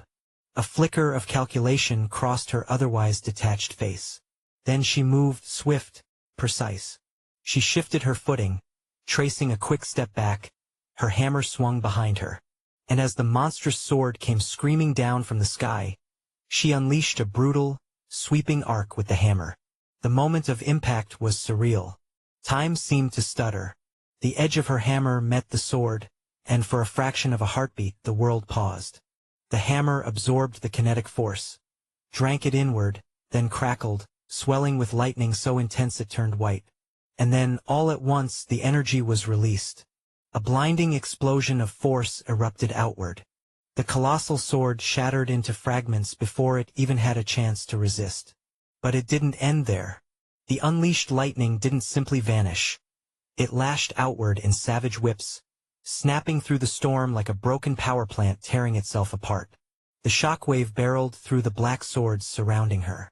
Chain detonations followed, one after another, a roaring chorus of destruction. The Colosseum was drowned in noise, a ferocious, deafening sound. It was like a mighty rushing wind. No, not one, but hundreds of them. All screaming, all converging violently toward the center of the arena. Chapter 9:11. The Savior, Part 1. A storm of explosions bellowed at the center of the arena, rising with flashes of lightning and fire that soared into the sky, carving through the clouds as if aiming for the heavens, or so it seemed. The entire place became wrapped in a thick cloud of debris, so dense that nothing could be seen. The aftermath left a deep, vibrating hum, as though the very thunder itself was belching from the earth. The wind turned violent, blowing fiercely against the spectators, almost threatening to throw them off their seats. Many struggled to hold on. Several staggered away, tumbled down, but it was considered a light matter. The Colosseum, after the horrid gusts, fell into a heavy silence for a moment. Then a moment became 2. Then 3. The dust slowly flowed at the center, while everyone sat frozen in eerie silence, watching tensely. The fact that they could not see through the dust cloud only made the tension harder to bear. Slowly, agonizingly, the dust began to dissipate. A silhouette became faintly visible, and as seconds crawled by, the visual within the settling dust grew clearer. People leaned forward anxiously, almost falling from their seats in their desperation to see who, or what, had survived. Northern grimaced from his seat. He clenched his fists tightly. Nasira was standing barely. The head of her hammer rested heavily on the ground. Her hands slumped over it, supporting the entirety of her body as she heaved for breath. Drop, drop. She stared downward with a blank gaze, watching as small drops of red stained the floor beneath her. Slowly, she peeled her trembling hands from the shaft of her hammer. Blisters had formed, burst, formed again, and burst once more, until blood-filled blisters, too, had ruptured. Her pale palms were smeared with dried crimson and fresh, oozing wounds, and her hands wouldn't stop shaking. Blood, too, was trickling from her nose. Above her, someone was descending slowly atop a massive dark blade. He stared down at her, a cold, condescending glare etched deep into his face. His voice boomed like the settling of destruction as he lowered to the ground. I must say, I am quite surprised. His voice trailed off as he finally reached the ground, stepping down from the hovering blade. With a casual flick of his hand, the dark greatsword floated neatly into his grip. To think a little child could deflect thousands of my swords. Well, I suppose I should have expected as much. You are the daughter of Winterbound after all. A small, delighted smile crept across his lips. Among the ranks of you pampered children, there are a few who can be considered special. He waved dismissively barely a second later, as if disgusted by the very thought. Although, he added with a faint sneer, I dislike using that word. He paused, shrugged lightly, then relented, almost mocking in tone. All right, you deserve it, so I'll make an exception. Just this once. He swung the greatsword lazily, lifting and dropping it with a nonchalant flick, as if the colossal weapon weighed no more than a feather. Then he extended it downward, the tip of the black blade almost kissing the ground. Any last words, President? Nasira's eyes had dimmed, her breaths heavy and ragged, her chest rising and falling like a battered mountain barely holding its shape. Her face, paler than it had been that morning, was a mess. Short white hair tangled and matted with blood. Strands clung stubbornly to her bruised skin, remnants of the few swords or shattered shards of light that had slipped through her defense. For a moment, it seemed as though the light within her, the very glint of her soul, might finally flicker out. But then, even through that dim haze clouding her gaze, she shifted. Cold, detached. Her expression did not change, not even beneath the agony etched across her battered body, not even beneath the certainty of impending defeat. She remained cold and detached, exactly as she had been since the beginning of the match. Too one-dimensional to notice, too indifferent to care. She shifted slightly, tilting the shaft of her hammer as she tried to pick it up. There was a change to her movements now, slower, heavier, her fatigue bleeding through every motion. As she lifted the hammer, a soft groan escaped her lips, though her expression remained unchanged. Gripping it with both hands, she positioned the hammer behind her, bracing her stance to support her battered body and carry the weapon's overwhelming weight. The strange student watched her, standing silently with his sword in hand. His brows furrowed darkly. You must still be deluding yourself to think you can win this, even in your state. He breathed heavily, trying and failing to rein in the insurmountable anger burning inside him. His face twisted, contorting into a grimace. He roared, "Look at you, President. Look at you. Broken, wrecked, hopeless. You are merely a child. Why act like you are more? If you're just a damn child, then act like one. For cryo's sake." He covered his face with one hand, dragging it down slowly. As his hand fell away, the lines of anger slowly vanished, leaving behind only a cold certainty. All right, no problem. This will just further shatter the reckless hope you all cling to. This will pronounce the fall of the Academy, and usher in a new era. He slid one foot back, falling into stance. Die Präsident. He flashed forward, a trail of obsidian light streaming behind him.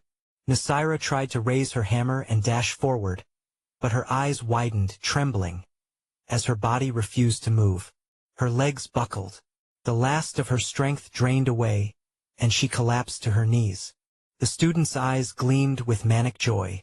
His grin stretched wide as he neared her, his sword flashing behind him, about to carve a deadly arc through the air. The Colosseum was frozen in silence. Was no one going to stop him? The council president, helpless on her knees. The battle should have been over. But wasn't this going too far? His sword swung forward brutally, thick with killing intent. At that instant, a voracious ring split through the air, a sound that shook the silence apart. For a moment no one knew where it had come from. Had he already struck her down? Or had she managed to block it again? A beat later, gasps erupted through the Colosseum. The student's body was hurled backward, rolling violently across the air. A second later, something flew upward, his hand, severed cleanly, spinning into the sky. Eyes widened, colors drained from faces. Some covered their mouths in shock, frozen, unable to believe what they had just seen. As the lingering dust of the clash settled, a figure stood before the kneeling Nasira, a figure that made hearts pound wildly with overwhelming exhilaration. He stood tall, the council president's hammer perched casually over his shoulder, a dark and furious glint burning in his blue eyes. The entire Colosseum erupted into a deafening roar. Chapter 9:12, The Fake Student. Northern stood before Nasira, the hammer slung lazily over his shoulders. The council president knelt before him, weakened and on the verge of collapse. She opened her roughened, dimming eyes, barely able to lift her gaze to the figure standing in front of her. Her vision was blurry, but not so much that she couldn't discern who it was. Her lips moved. She seemed to mutter something, but before Northern could catch her words, she collapsed. The medics, already rushing into the arena as the dust settled, quickly reached her side. They lifted her body gently onto a stretcher and hurried away. At the far edge of the arena, the opposing student stood watching Northern. His gaze was dark and stern, a sharp light simmering in his eyes. One of his hands was missing. A heavy silence stretched between them. Then, two figures dropped into the arena, one landing before Northern, the other before the student. The man who appeared before Northern was tall and gaunt, clad in a neat gray ensemble that resembled a tuxedo, but upon closer look, it was more like a tailored armor.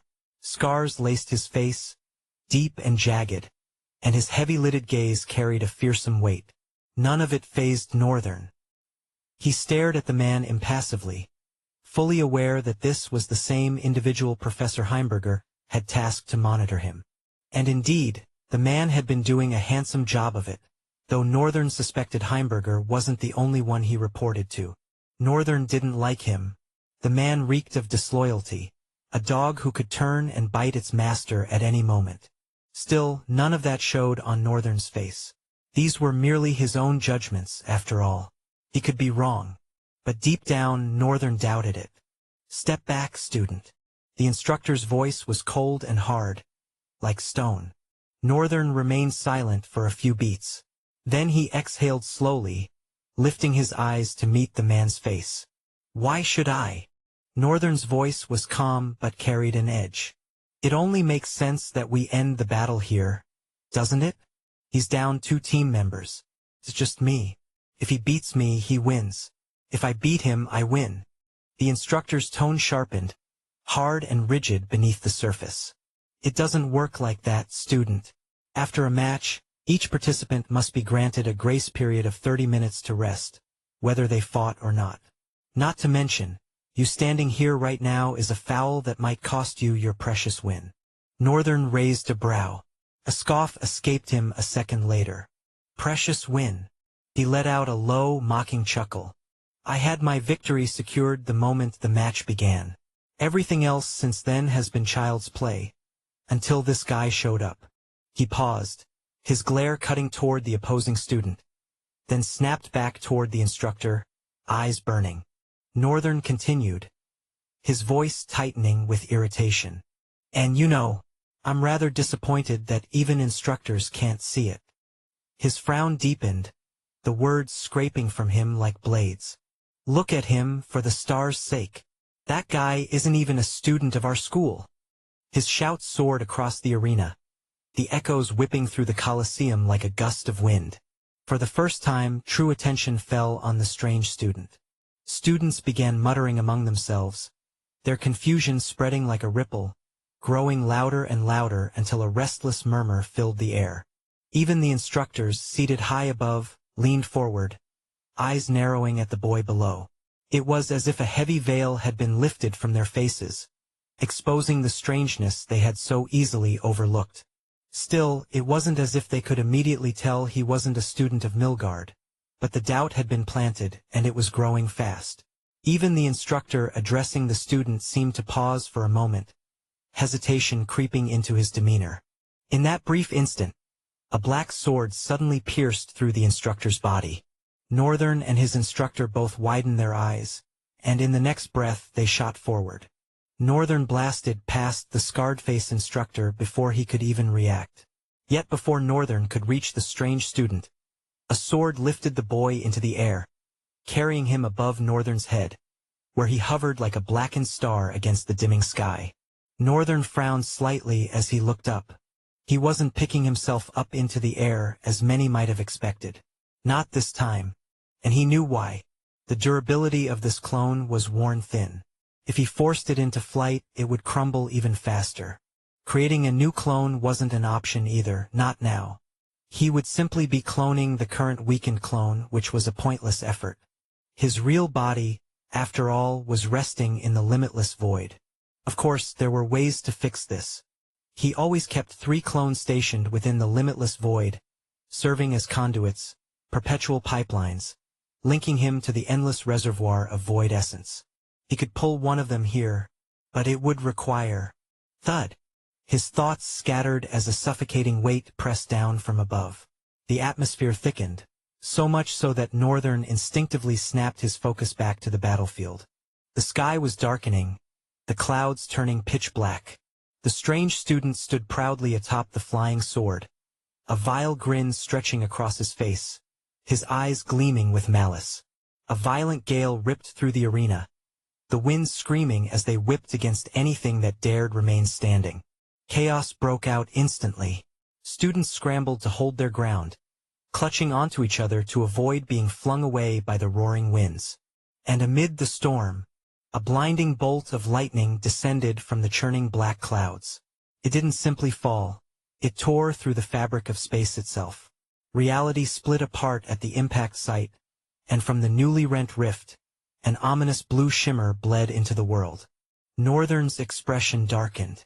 So did the faces of several instructors. The students, though visibly disturbed, wore paled expressions of confusion and fear. Yet their horror couldn't compare to those who understood the true weight of what was happening. A high-tier rift was emerging. Right here, right now. Northern stood rooted, staring up in grim shock, when the man's laughter boomed from above. It echoed across the shattered sky. "My friend, the main character himself. This is my opening gift to you." Chapter 913, The 5 Citadels. Northern grimaced as he watched the strange guy floating above. "A gift? To me? I don't even know your crappy ass." Regardless, he had to act. Something had to be done about the rift, about that guy, about the lives of the students that were now hanging by a thread. Just as he made to move, figures blurred past him, landing at scattered points across the arena. Each stood still, eyes locked on the rift with a cold, unwavering focus. Northern's gaze swept the Colosseum. Aside from the Academy instructors, easily identified by the black shoulder capes adorned with the Academy sigil, there were 4 others. Well, technically 3. One he recognized. The first was a man who radiated danger without needing to raise his voice or unsheath a blade. His robe, half draped over a lean, scar-marked torso, hinted at old traditions, but the look in his eyes made it clear he no longer lived by them. Messy black hair fell across his face, accentuating a sly, mocking smirk that never quite reached his gaze. And those eyes, sharp, surgical, they didn't just watch. They studied, always reading, always calculating. Standing next to him was a woman who didn't just command presence. She claimed the air itself. Not just the space around her, but the entire Colosseum seemed to bow, ever so slightly, in her direction. Her hair was cropped like a statement, platinum and wild, exposing the razor-sharp lines of her bone structure and the defiant cut of her gaze. Pale, icy irises sliced through both light and shadow, locked in an unwavering stare that dared anyone to look away first.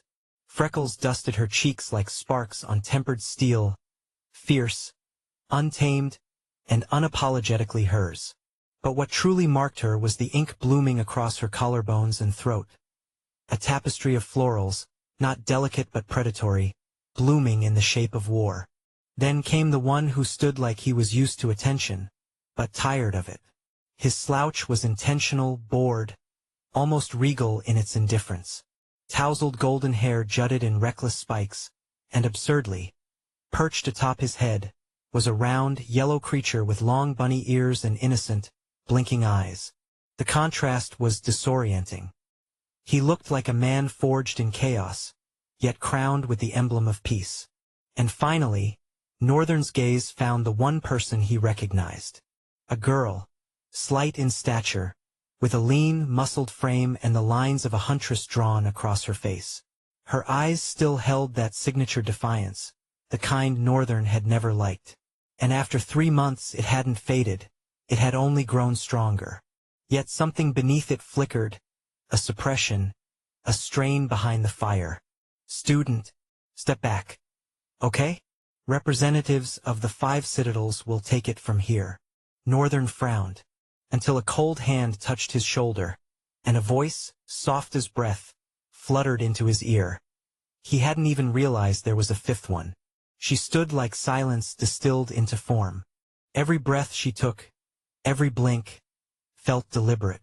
Her all-black attire clung to her like a second skin, stitched not for seduction, but for speed and precision. A belt of layered sashes cinched her waist, a statement of discipline as much as lethality. Her arms were wrapped in reinforced cloth, like a fighter who struck with accuracy, not force. Her jet-black hair was parted cleanly and swept behind her ears, framing a face not sculpted for beauty, but for intent. Sharp jawline, storm-gray eyes, brows that refused to lift unless something genuinely mattered. She wasn't the kind to waste emotion. Every inch of her was composed, controlled. She looked like someone who'd vanish the instant he blinked, and leave him doubting whether she'd been real to begin with.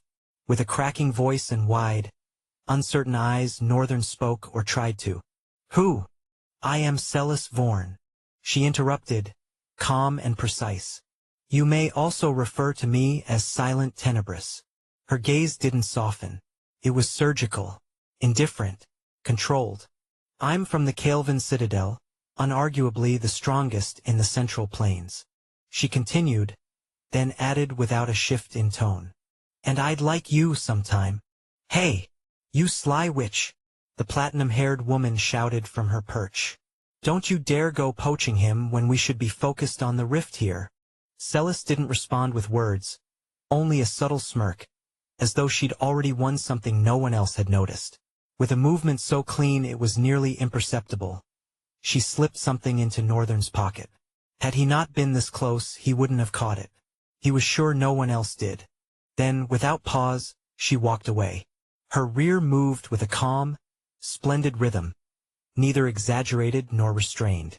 Just enough to stir something unpresentable in Northern, something he hadn't felt since arriving in Trael. He quickly shook his head. Focus. Eyes forward. Rift first. Still, was it really okay to step back and let them handle this? Would they even be able to? A Tier 7 rift wasn't so difficult, even though it was devastation waiting to blossom. But only Northern and a rare few could say that with certainty. He narrowed his gaze and looked deeper, past their faces, past the theatrics. Northern looked into the soul of each one of them. Profile. Name. Vector Irevn. True name. Duality. Attributes. Unpredictability. Soul rank. Maverick. Soul core saturation. Mid. Talent. Crown of paradox. Talent class. S. Talent abilities. Split sigil. Laughing crown. Schism pulse. Contradiction drive. Profile. Name. Avara Soline. True name. The blossom that drinks from ashes. Attributes. Dead flower. Soul rank. Transient. Soul core saturation. Mid. Talent. Blood bloom. Talent class. SS. Talent abilities. Petal brand. Thorn kiss. Ashen bloom. Blossom pact. Lily of morning. Profile. Name. Kite Caven. True name. Writing blade. Attributes. Black ink. Red ink. Soul rank. Transient. Soul core saturation. Low. Talent. Inkstone. Talent class. S. Talent abilities. Scripted draw. Red ink reversal. Truth split. Erasure split. Silent requital. Profile. Name. Celis Vorn. True name. Silent Tenebrous. Attributes. Shadows. Soul rank.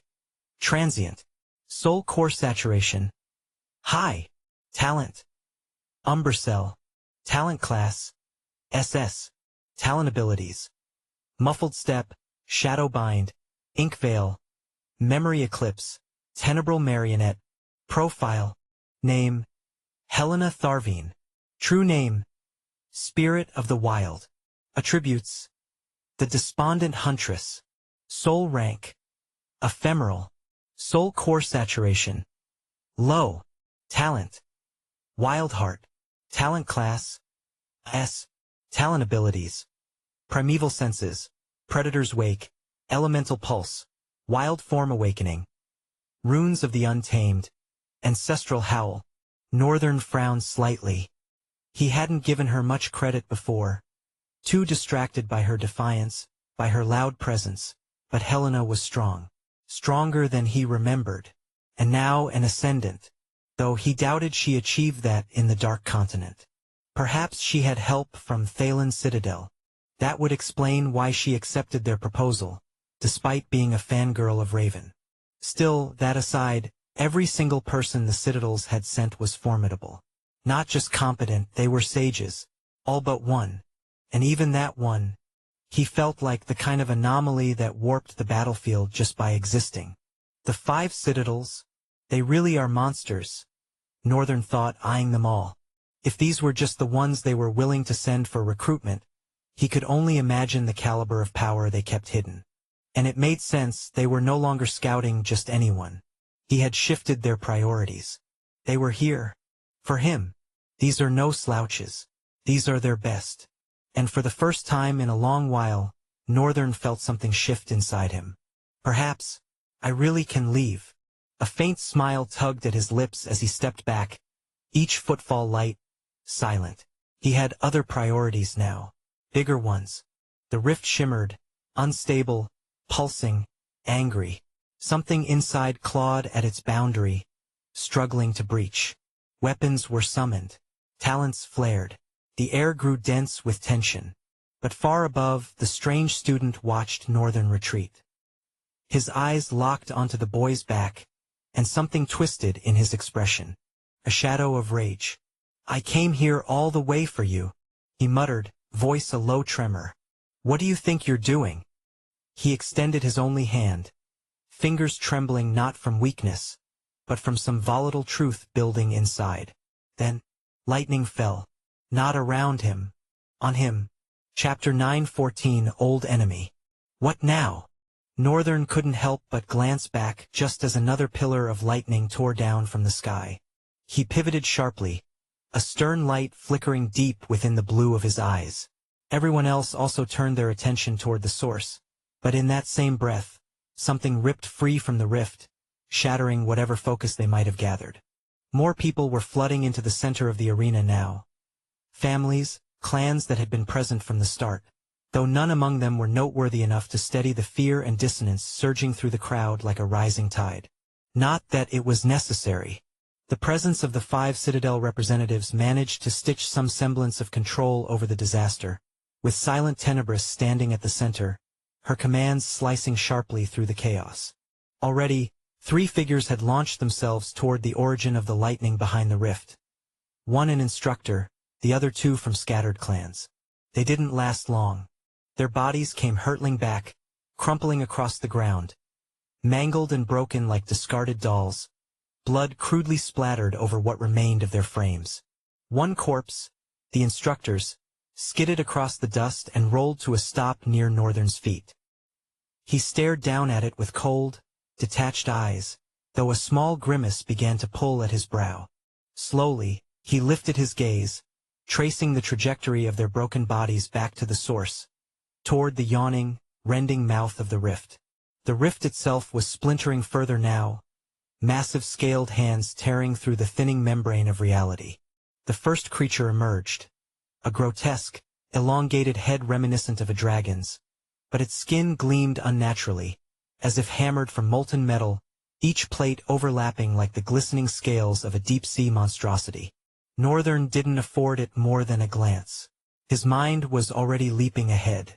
The people were charging toward the rift in droves, drawn either by duty or fear-driven madness, while Celis darted with sharp precision toward the rear of the rift, disappearing into the shadows beyond.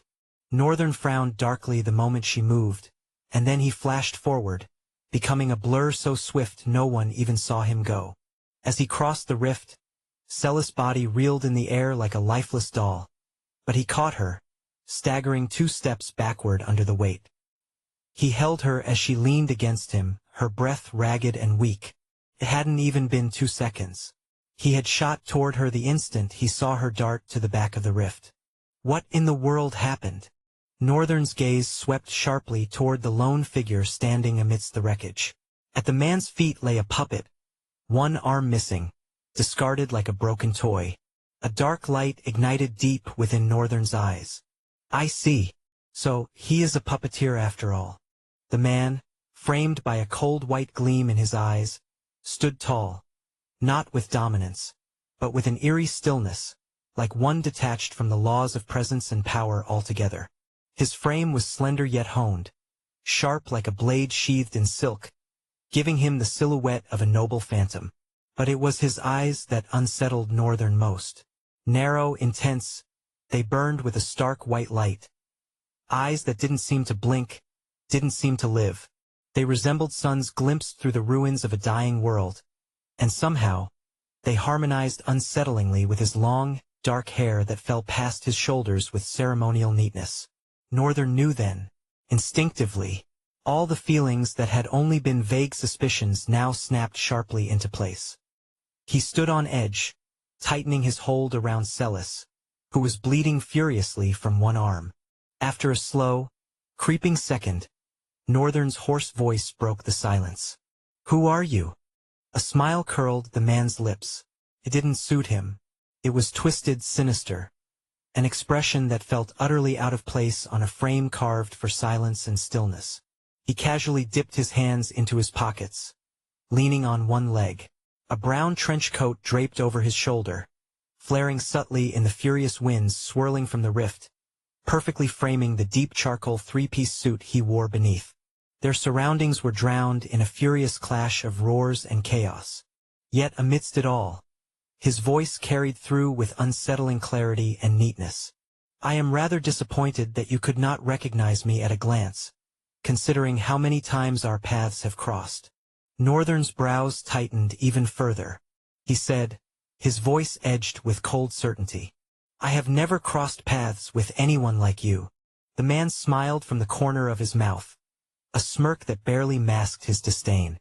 "Oh, my little main character, you've met me quite a number of times. Not just in this incarnation.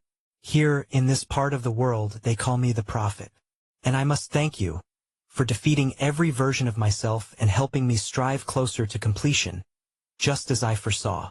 Northern's expression paled. From the moment the man began speaking of this part of the world, color had begun to drain from his face. There were only 2 beings who had ever left him with that kind of soul-deep trauma. 2, but he feared one far more than the other. Northern slowly parted his lips, the name surfacing against the weight of disbelief. He had thought, prayed, that he would never have to utter it again. That is impossible. Call? At last, a grin unfurled across the man's face. A grin that made his stark white eyes glint with almost boyish delight. He breathed. Yes, son of void, you beckon unto me. After those words, he threw back his head and unleashed a violent, grotesque, terrible laughter.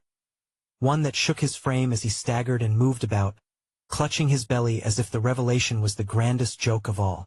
Northern stood rooted, a puzzled and deathly pale look carved onto his face. How is this even possible? It made no sense. There were supposed to be 3 essential parts to Call, and he had defeated all 3. He had seen them fall. He had watched them end. So what was this prophet who claimed to wear Call's name once more? Northern gritted his teeth hard enough to taste blood. And here I thought I was done with that bastard. He exhaled, a long, slow breath, and steadily forced the tremor out of his chest. Calmness, cold and cutting, began to pour back into his veins. The prophet noticed the shift. His grotesque laughter slowly died, giving way to a blank, slightly irritated expression. That other look suited your face more, he muttered. I liked the shock of realization. Northern raised the corner of his lips into a slow, glacial smile, one that radiated a pristine, savage beauty. Then he said with a soft and deadly voice, Welcome back, Call. I guess I'll be sending you to your grave again. Chapter 9:15. Praises of the Mighty One. It was an appalling realization, really, to discover that the one enemy his first hell had gifted him had simply refused to die. It was almost traumatic. But Northern felt that was all there was to it. In fact, he was rather glad Call was back, or had been lurking in the Central Plains all along. He didn't know which was the case, but his guess leaned toward the latter. There was no way Call had survived all his previous encounters. Northern was certain of that fact, as certain as the cold beneath his skin, which led him to only one conclusion: this must be the main body of Call, the true one, who had somehow slipped through the imprisonment in the Dark Continent. Whichever way it was, Northern found a grim satisfaction blooming inside him. He had been craving a test, anything to challenge the peak of his power, and now it just so happened that Call was alive. What other divine intervention could this be described as? Northern didn't like the gods, the tyrants, or the origins, but apparently they liked him a great deal. He regarded the prophet with a cold, azure glint flashing across his eyes, sharp and brittle, like light skating across a shard of broken glass. The prophet returned the glare, his gaze colder, more bone-chilling, an abyss in human shape. Then, once more, that twisted smile bloomed across his face. Then he murmured, voice scraping the air like a slow blade. You must assume you'll win again. You always have. But you see, son of void, I began making changes before the moment you defeated me and stopped the descent of my master. In fact, it was all a part of the plan. He began to walk closer, his hands resting nobly in his pockets, every step measured with an unsettling grace. It was a difficult decision to make, but I had to destroy the organization I spent 100 years building. One meant to herald my master's return. I had to place it in the hands of a mere human, and I gave myself willingly to the government. I became a prisoner for 10 long years. Because of you. Northern frowned. To him, Call wasn't making any sense. It hadn't even been a year since he was killed. The prophet, catching the faint flicker of disbelief across Northern's face, scoffed lightly. Then he pointed 2 fingers toward his own eyes. Chaos eyes. Northern's eyes widened sharply. The prophet's grin stretched wider, dark and gleaming. Of course you would remember, he said, voice brimming with cruel satisfaction. Did you think it was mere coincidence that the rift my first incarnation occupied just happened to hold the vestige of that treacherous Chaos Prince? His tone slithered, heavy with disdain. Everything about you was perfectly molded by chaos, with only void being the unexpected flaw in my plan. But it matters not. You will still make satisfying food for my master. The moment he descends upon your world, he will be weak, and he will feast on that seed of chaos you've been nurturing so carefully. Northern's eyes almost widened again, but his reasoning snapped into place, tempering the shock into a dark frown leveled at the prophet. Call was right about one thing. Couldn't have been a coincidence. Everything seemed to align too perfectly. The mystery surrounding the Chaos Prince's death, Call's relentless obsession with freeing his master from that fragile boundary between war and peace where he had been imprisoned. What rather baffled Northern was how Call had obtained the Chaos Eyes. He had always believed Chaos Eyes were simply an evolution, an extension of all eyes, born from the fusion of his own abilities with fragments of chaos. He thought they had manifested from his uniqueness, not as something inherited from the Chaos Prince. But now, Northern realized he had been wrong. It should have saddened him, shaken him. Instead, a strange, genuine happiness welled up inside his chest. Because if Chaos Eyes were not merely a mutation born from all eyes, then all eyes still existed, still lingered somewhere inside him untouched. Still, he needed to confirm it for himself, how Call had managed to possess Chaos Eyes 10 years ago while he, Northern, had only been a 6-year-old boy. Across from him, the prophet Call was growing visibly displeased. His smirk twitched, fading into something far less composed. This was supposed to be his grand moment. It had taken him 10 years to orchestrate this reunion, this unveiling. So why wasn't Northern breaking apart as he had expected? Was there something more to him that he wasn't realizing? The prophet was baffled, but doing a perfect job of suppressing it. Northern gently shifted, moving Celis off his shoulder. A clone appeared at his side, took the young woman into his arms, and flashed away from the scene. Then Northern turned fully toward Call, his focus sharpening, a slow, villainous smile curving across his face. "You look rather conflicted, Call. What's wrong?" Northern said, voice casual, almost mocking. "This isn't how you kept replaying it in your head for the past 10 years. Is it? I should be trembling in fear, paralyzed by the grand realization of your masterful plan. How you've so meticulously orchestrated this moment to turn me into food for your master." He paused, stopping just a few paces in front of the prophet. "But," his grin stretched wider, "I choose to see it a little differently." A spark of pure joy flickered in his chest as he spoke, his voice ringing with a brutal glee. "While I was only 6, some guy, somewhere, who had spent 100 years building and scheming, was already shivering at the mere possibility of my might. And then he spent another 10 years planning how to use me to free his master." His words grew sharper, every syllable a knife.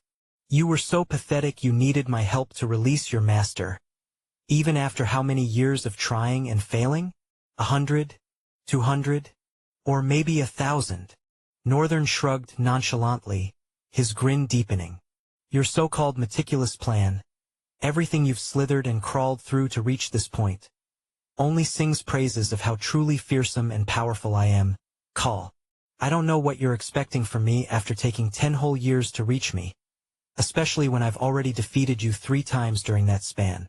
Northern's eyes gleamed wickedly. "And I'm about to make this the 4th. The prophet and Northern stood face to face, an invisible tension crackling between them. Northern tilted his head slightly, smiling from the corner of his mouth, a smile filled with pristine malice. "And so you rendered yourself to the government. 10 years wasted in the future, foolishly crafting the path for Lieutenant Dante to cross with yours, laying out this war in the Central Plains where the people are plentiful, where the boundary of peace could be weakened, where Cryos could gain the strength to finally break free." Northern's smile thinned. "You are so damn predictable, Call." Chapter 9:16, Undefined Madness. Everything from this point wasn't difficult to piece together, and the revelation seemed less shocking the longer Northern dwelled on it. Initially, he wanted to berate himself for not suspecting something of this magnitude. But how could he have? The possibility of Call still drawing breath, let alone lurking within the Central Plains all this time, had never crossed his mind. Now that he'd uncovered Call's presence in the Central Plains, theories crystallized in his mind like frost forming on glass.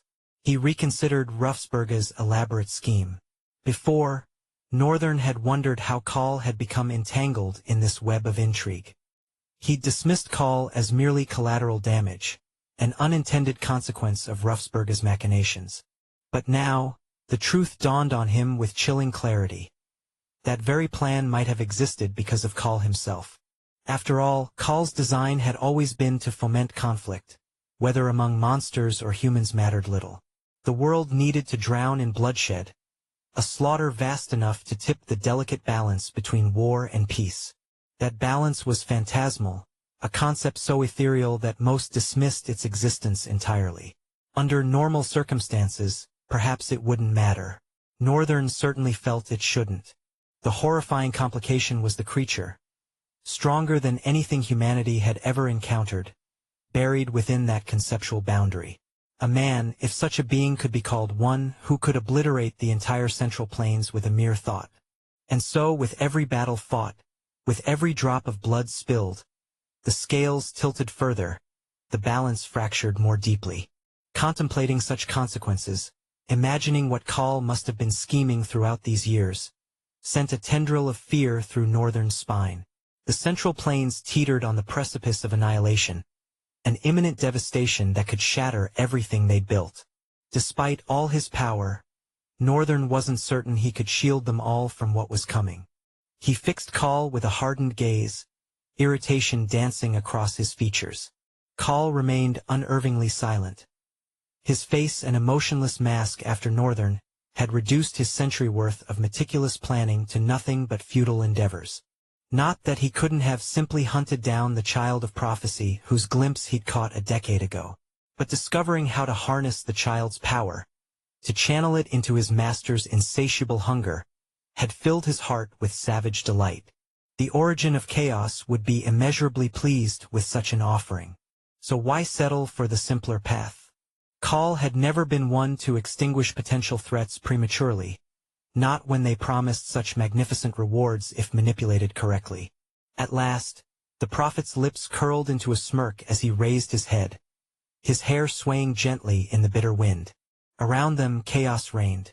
Clashes and inhuman roars echoed across the expanse. The once grand Colosseum had metamorphosed into a theater of carnage. Humans fighting desperately against four-legged beasts that resembled wingless dragons. The creatures wielded extraordinarily spiky, elongated tails that sliced through the air with lethal precision, impaling anyone in their path. The arena bathed in blood and pandemonium while countless souls battled for mere seconds more of life. Northern's jaw tightened at the hellish tableau, acutely aware of what each death was feeding. He turned back to Call, brows knitting together as he finally broke the silence. "I have a question." A delightful smile unfurled across the prophet's face like a blooming poisonous flower. "We are not close enough for you to be asking questions." He paused, savoring the moment before adding, "Perhaps if you had shown proper fear, trembling before me, I might have considered answering, merely for the exquisite pleasure of superiority." Northern stared at him, expression vacant yet penetrating. Confusion and curiosity wrestled within him. What could drive a man to such madness? To such unreasonable extremes?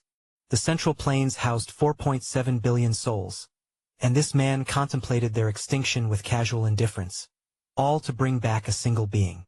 Though Northern harbored no particular attachment to humanity, a fundamental sense of proportion, something beyond mere morality, resonated within him. He respected certain boundaries, even if he wasn't bound by conventional ethics. Northern exhaled slowly.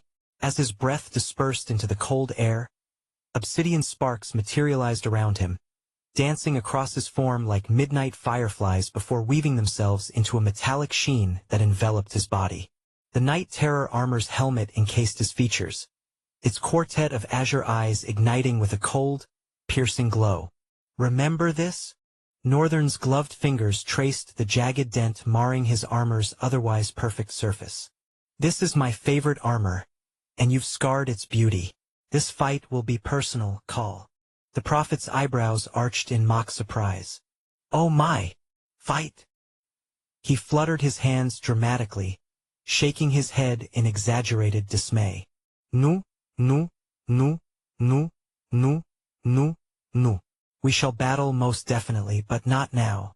My work here is complete. However, I must leave you with a parting gift. I can't simply abandon you empty-handed. Not after you've been such a persistent thorn embedded in both my life and my carefully crafted plans. Northern's expression darkened to a vicious grimace as Call began retreating. He instinctively moved to pursue, then halted, shifting backward instead as the air before him distorted. Two figures crashed to earth between them, landing with military precision. Their eyes, cold and vacant as winter graves, fixed on Northern without blinking. Both wore identical black military uniforms. One crowned with a regulation cap pulled low, the other's wild obsidian spikes lashing against the wind like angry serpents. The grimace etched into Northern's face carved deeper as he peered beyond flesh and bone into the soul of these interlopers. Both of them were ascendants. TCH. This, undoubtedly, was the elite squad Elitis was talking about in the meeting with Paragon Rizel, the personal collection Lieutenant Dante had been cultivating for himself. The pair moved in perfect synchronization, hands extending as weapons materialized from nothingness. Northern watched from behind his armor's quartet of smoldering blue eyes, his stance shifting imperceptibly as he calculated his response. Then he pivoted, shoulders angling sideways with deliberate contempt. Like hell, I'm going to waste my time on mobs like you. His form dissolved into a streak of midnight. There, then gone, leaving only displaced air where he had stood. The two ascendants erupted into motion as one organism. The first raising a gleaming spear skyward, the second crossing twin daggers before his chest. Tendrils of sapphire and crimson light ignited around their weapons, promising devastation. Then nothing. Their faces contorted with identical expressions of bewilderment. Something was terribly wrong. The familiar surge of their talent abilities failed to materialize, leaving them clutching ordinary weapons where power should have flowed. And Northern was already upon them. Chapter 917, Two Heroes. Northern had neither time nor tolerance for mobs, ascendants or otherwise. The moment he stirred, Oblivion's mark activated. Absolute lock. Unlike Jessai's conventional lock, this evolved talent operated on an entirely different principle. Northern didn't need proximity or a maintained connection. He simply cast the lock, and their talent ceased to exist. Frozen, inaccessible, unusable, until he chose otherwise. Jessai's version had conditions. It required closeness, and once the target broke that radius, their talents returned. But Absolute Lock ignored such trivialities. Distance held no bearing. Once locked, their talent remained sealed, permanently, until Northern decided to lift the shackle. As he moved, their talents withered. From his fingertips spilled ice. Slow, creeping, whispering serpents of pale frost slithering across the floor before exploding upward in jagged fury. Shards of crystalline rage erupted into the sky like frozen spears, carving through the ground with deafening force. Before the two ascendants could react, they were buried, trapped inside a spiraling prison of razor-edged ice, a mausoleum of glacial knives. Northern spared them only a glance, chill and indifferent, then vanished. Just as he disappeared, he reappeared. A four-legged, ferocious monster was seconds away from sinking its rows of jagged, cruel teeth into a helpless civilian. Illusioned Hefter rang out, a cold, hollow hymn, and cleaved through the beast's gaping maw, splitting its jaw with a clean, brutal line. Northern reached the civilian in the same motion, grabbing him by the collar and hurling him through the air. At that exact moment, one of his clones materialized, catching the old man midair before leaping out of the Colosseum. The clone darted past swarming monsters, weaving through chaos to get the man to safety. Northern was already gone, blurring to another corner of the battlefield with terrifying precision. His speed was sharp, surgical. He didn't waste a single motion. The entire Colosseum drowned in a grueling, terrible cry of battle. Screams rang out. Blood sprayed into the air in vicious arcs as monsters surged from shelter to shelter, tearing through the crowd with terrifying power. Students and civilians fell alike. Though the instructors fought, their efforts barely scratched the chaos. The students didn't even come close. The best among them, those hailed as the strongest, could do nothing more than stagger back, fending off death one shaky breath at a time. Protecting others wasn't even an option. At some point, Northern stopped. He stood still, his expression beginning to fracture. He would have loved to disperse all his clones right then, scatter them across the battlefield to ease the madness, to rescue what lives he could. But it was pointless. Or so he told himself. There was nothing he could do. No. To hell with that thinking. Yes, he was weakened, drained after unmaking the hand of a Leviathan. But was that all it took to shatter his will? To make him fold? Was that the measure of his resolve? With all the power he had gained, the problem wasn't ability. It was mindset. Perhaps this was what Roma was addressing. That subtle resignation, always approaching danger with caution, always holding back, was the reason he still stumbled, the reason he hovered in mediocrity despite his overwhelming potential. There was no one, like him in the whole of the Central Plains. And if he was being honest, perhaps not in all of Trail. So why, in the middle of carnage, did he see himself as small? Northern scowled and exhaled. I have no choice, then. The air behind him shimmered, rippled like a blade tracing the edge of reality. With chaos all around, few noticed what was happening. The shimmer ruptured, tearing a quiet rift into existence.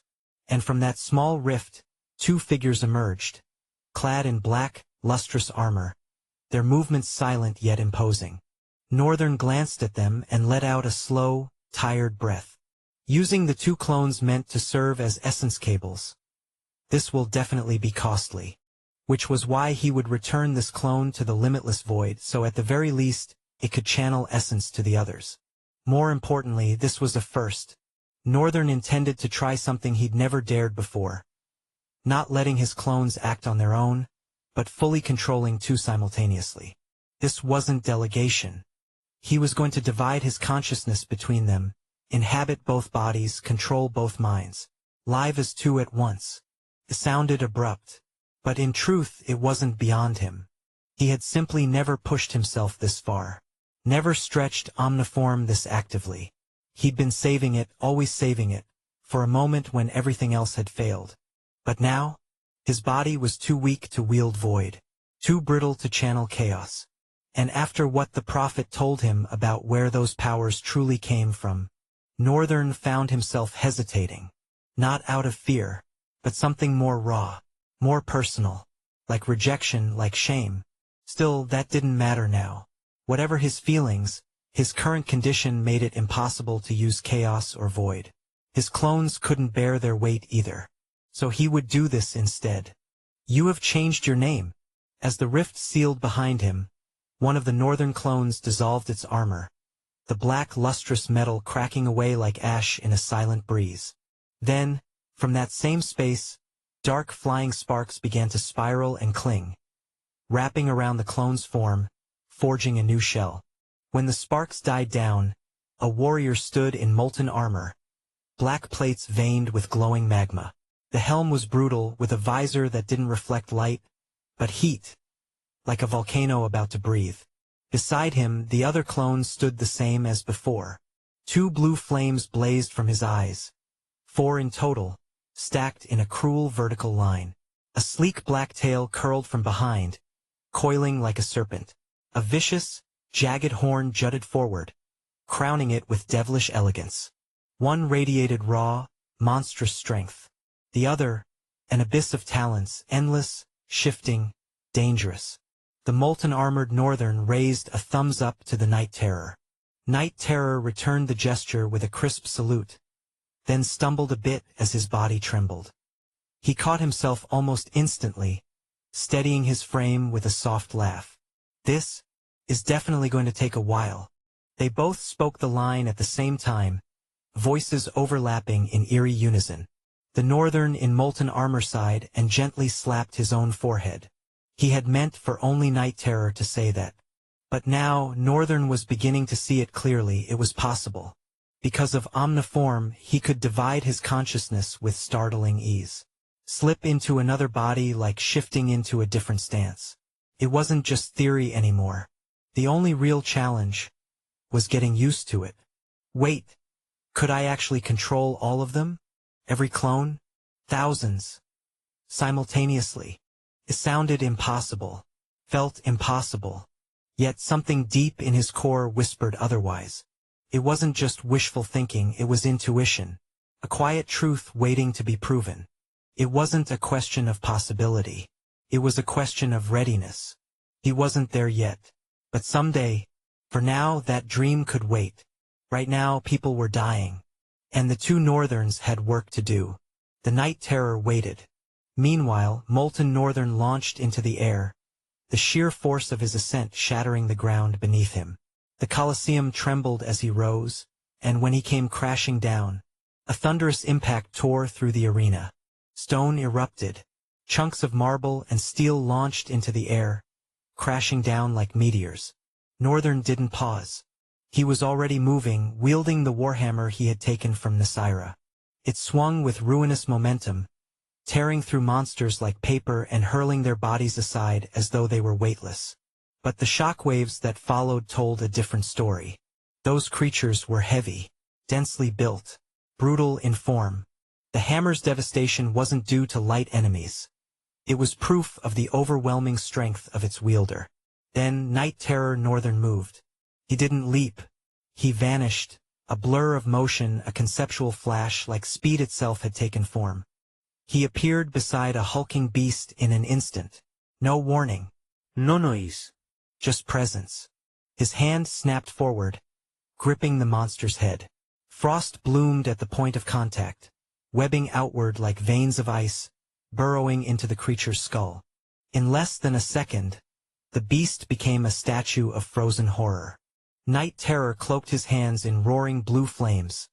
Flames that rose like a pillar, licking the sky with violent grace. And then he punched. The impact exploded with a shriek of fury. The flames surged forward in a cataclysmic blast, reducing the creature not just to cinders but to nothing. But the fire didn't stop there. It raced forward, devouring every monster in its path. A flood of blue inferno swallowed the battlefield. Unstoppable, cleansing. And yet, strangely, within the storm, the students felt safe. As the inferno died down, the results were clear. Every student, civilian, drifter were still standing. Every monster, burnt to ash. The students and civilians stared at the figure who had saved them. They recognized him, of course, how could they not?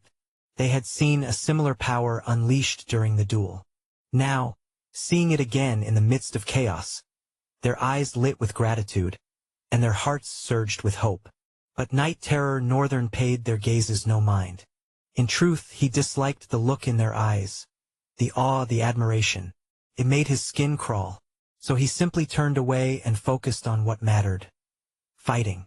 Elsewhere on the battlefield, the scene was much the same.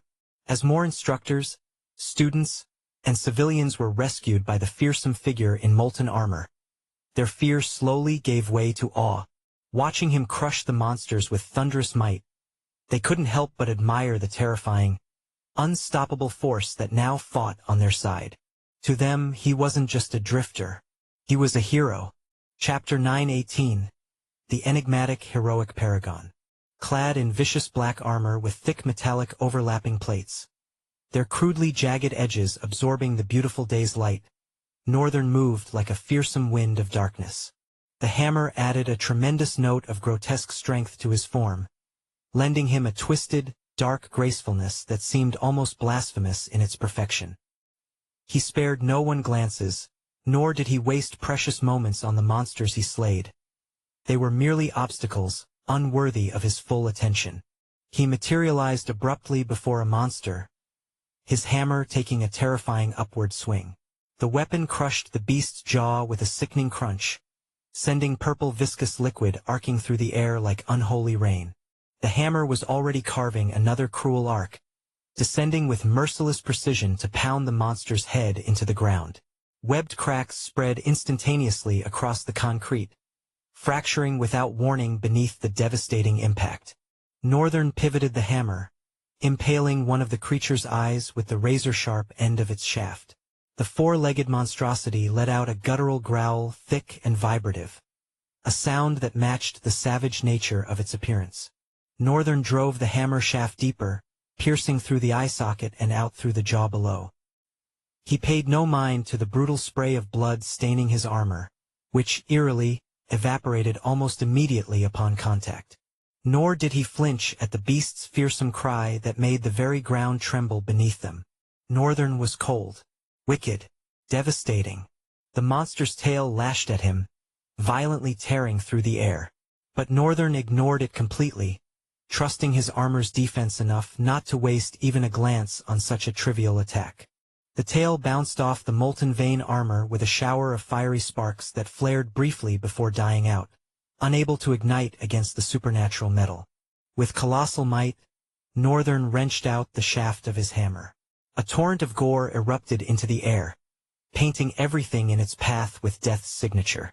The monster growled terribly, its voice cracking under the strain of agony. It thrashed wildly now, infected with the madness born from unbearable pain. Its tail whipped forward repeatedly, but each attempt met only the formidable metal forged in the depths of molten magma.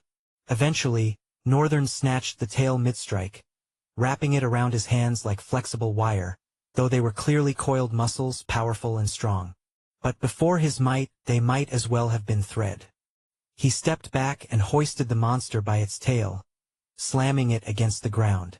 The impact sent fractures racing across the fine but brutally stained concrete.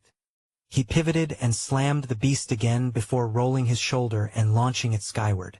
The monster hurtled into the clouds and beyond, vanishing into the vast emptiness of space like a shooting star in reverse, a fleeting testament to Northern's terrible power. He was already flowing toward the next monster, a seamless transition, like shadow becoming motion. The creature charged at him with ferocious strength, claws outstretched for the kill. Northern stomped one leg on the ground, his foot crushing into concrete and sending shrapnel of stone spraying into the air. His hand moved with blurring speed, fingers flicking each fragment with imperceptible precision. To any observer, it appeared only as invisible projectiles piercing into the creature's eyes, causing it to stumble mid-stride and roll helplessly toward Northern. Of course, he wasted no such sweet opportunity. Grinning grimly behind the visor of molten vein, charged with thunderous electricity, he brought down the hammer. The impact released a shockwave that rippled outward in a cloud of dust and broken earth. The entire battlefield trembled and everyone seemed to pause for a heartbeat. Even the representatives of the citadels, each locked in their own desperate battles, all froze momentarily. Each of these monsters was at least a maelstrom. There was no way a random stranger could be defeating Maelstrom with mere swings of some enormous hammer. Unless, Vector's eyes widened. He scratched his golden hair as he tried to comprehend the idea forming in his mind. The creature that had perched atop his head was gone. In its place stood a ferocious yellow beast with black stripes rippling across its muscled body. Its eyes burned with rage, making that innocent look from before seem like a cruel deception. A paragon? The words escaped his lips in a whisper of realization. Even amidst the battle, the young representative of the Verilian citadel maintained his nonchalance, seemingly disconnected from the chaos surrounding him. But he staggered forward as he stared, transfixed, at Northern, the tail of a monster sweeping over his head where it had been mere fractions of seconds ago. Instantly, his beast leaped onto the monster, both creatures locked in a fearsome struggle for dominance, as they tumbled across the broken ground. A paragon is fighting amidst us? Damn! We are saved. The words erupted from Vector, a rare display of emotion breaking through his facade. As he shouted, the traditional swordsman representing Nithra's citadel happened to land nearby, reeling from the terrible force of a monster's blow. He glanced at Vector, eyes narrowing. "Did you say a paragon is here?" His brows curved into a dark, serious frown. Then he followed Vector's gaze, watching the stranger in dark molten armor as he fought with unbelievable ease, crushing monsters like he was playing some macabre game of whack-a-mole. His expression paled as he witnessed the entire ground tremble when the armored figure hefted the hammer and whacked a monster like a golf ball, sending it sailing into the distance. Dear stars! Such strength! But wasn't that hammer? The words died on his lips, confusion etching itself across his face. The last person he had seen wielding that hammer was the strange, non-combative student, the very reason he had been forced to come to Milwa Festival and in extension, participate in this conflict. And speaking of the student, he was over there, in his black lustrous armor, his path marked by vicious, jagged formations of ice that jutted upward and impaled monsters with cold ferocity. He was holding a sword, the same blade everyone recognized as his signature weapon. He moved with uncanny speed, seemingly impossible to sense or track. The swordsman found it difficult to keep his eyes on the student because he was perpetually in motion, never stopping, his blade always singing, albeit with an emotionless melody that harvested death with each swing. That was Northern. This armored figure had to be a strange paragon who had happened to claim the hammer and was now wielding it with devastating effect. Indeed, they were all going to be saved today. Their fates were not as bleak as they had seemed, as long as a paragon stood among them. This was how the tale of the enigmatic heroic paragon began. Chapter 919. Failing Defenses. Across the battlefield, a cacophony of fire and ice unfolded, a spectacle that left onlookers bewildered. The flames danced with life, soaring through the air like sentient wings, riding the wind's fury while igniting everything in their path with explosive blazes. No monster escaped the onslaught. Flaming arrows wove through the sky before raining down, skewering monsters with brutal precision. The beasts staggered, crumbled, then erupted into wicked, immolating infernos. The chaos left no room for others to act. By cruel coincidence, this area teemed with more students and civilians than drifters. When the rift tore open, many leaders had leapt to the main arena out of pure instinct, the monsters overwhelming their defenses. While Northern confronted the prophet, the beasts broke through the student line and unleashed havoc. Drifters, civilians, students, all fell to the slaughter, until the unassuming non-combative student stormed the battlefield wielding his remarkable ice and fire talents. His speed defied belief. He materialized exactly when needed, just in time to deflect a killing blow meant for a young woman. Quick enough to drive his foot into another monster's flank as it prepared to sink its hideous fangs into two female students who clung to each other, their screams piercing the air. Without sparing them a glance, he flowed to the next threat. His thin silvery blade cut through the air, almost harmonizing with the soft-colored atmosphere. The sound of his sword, cold, ruthless, yet eerily silent. A monster crushed a drifter's defense with its massive tail, sending the fighter flying backward before recoiling to strike again. Then Northern burst into the fray. He tossed his sword skyward. The steel twirled in the air before he snatched it back in reverse grip, carving across the monster's hide with a meticulously practiced, pivoting dance. He pivoted again, his hands flowing like silken banners in the wind, tearing a vicious laceration across the creature's flank. With a twist of his grip on the illusion hefter, he buried the blade deep inside the beast. Black flames.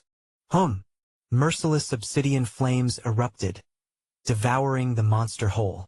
It had no chance to struggle before the flames silenced it with a cruel, final death. Northern was already moving again. The four burning blue eyes of his helm flared with devilish coldness, sending chills down the spines of those who met his gaze, freezing them in place. Monsters roared more ferociously at his approach, whipping themselves into a frenzy as he wove between them.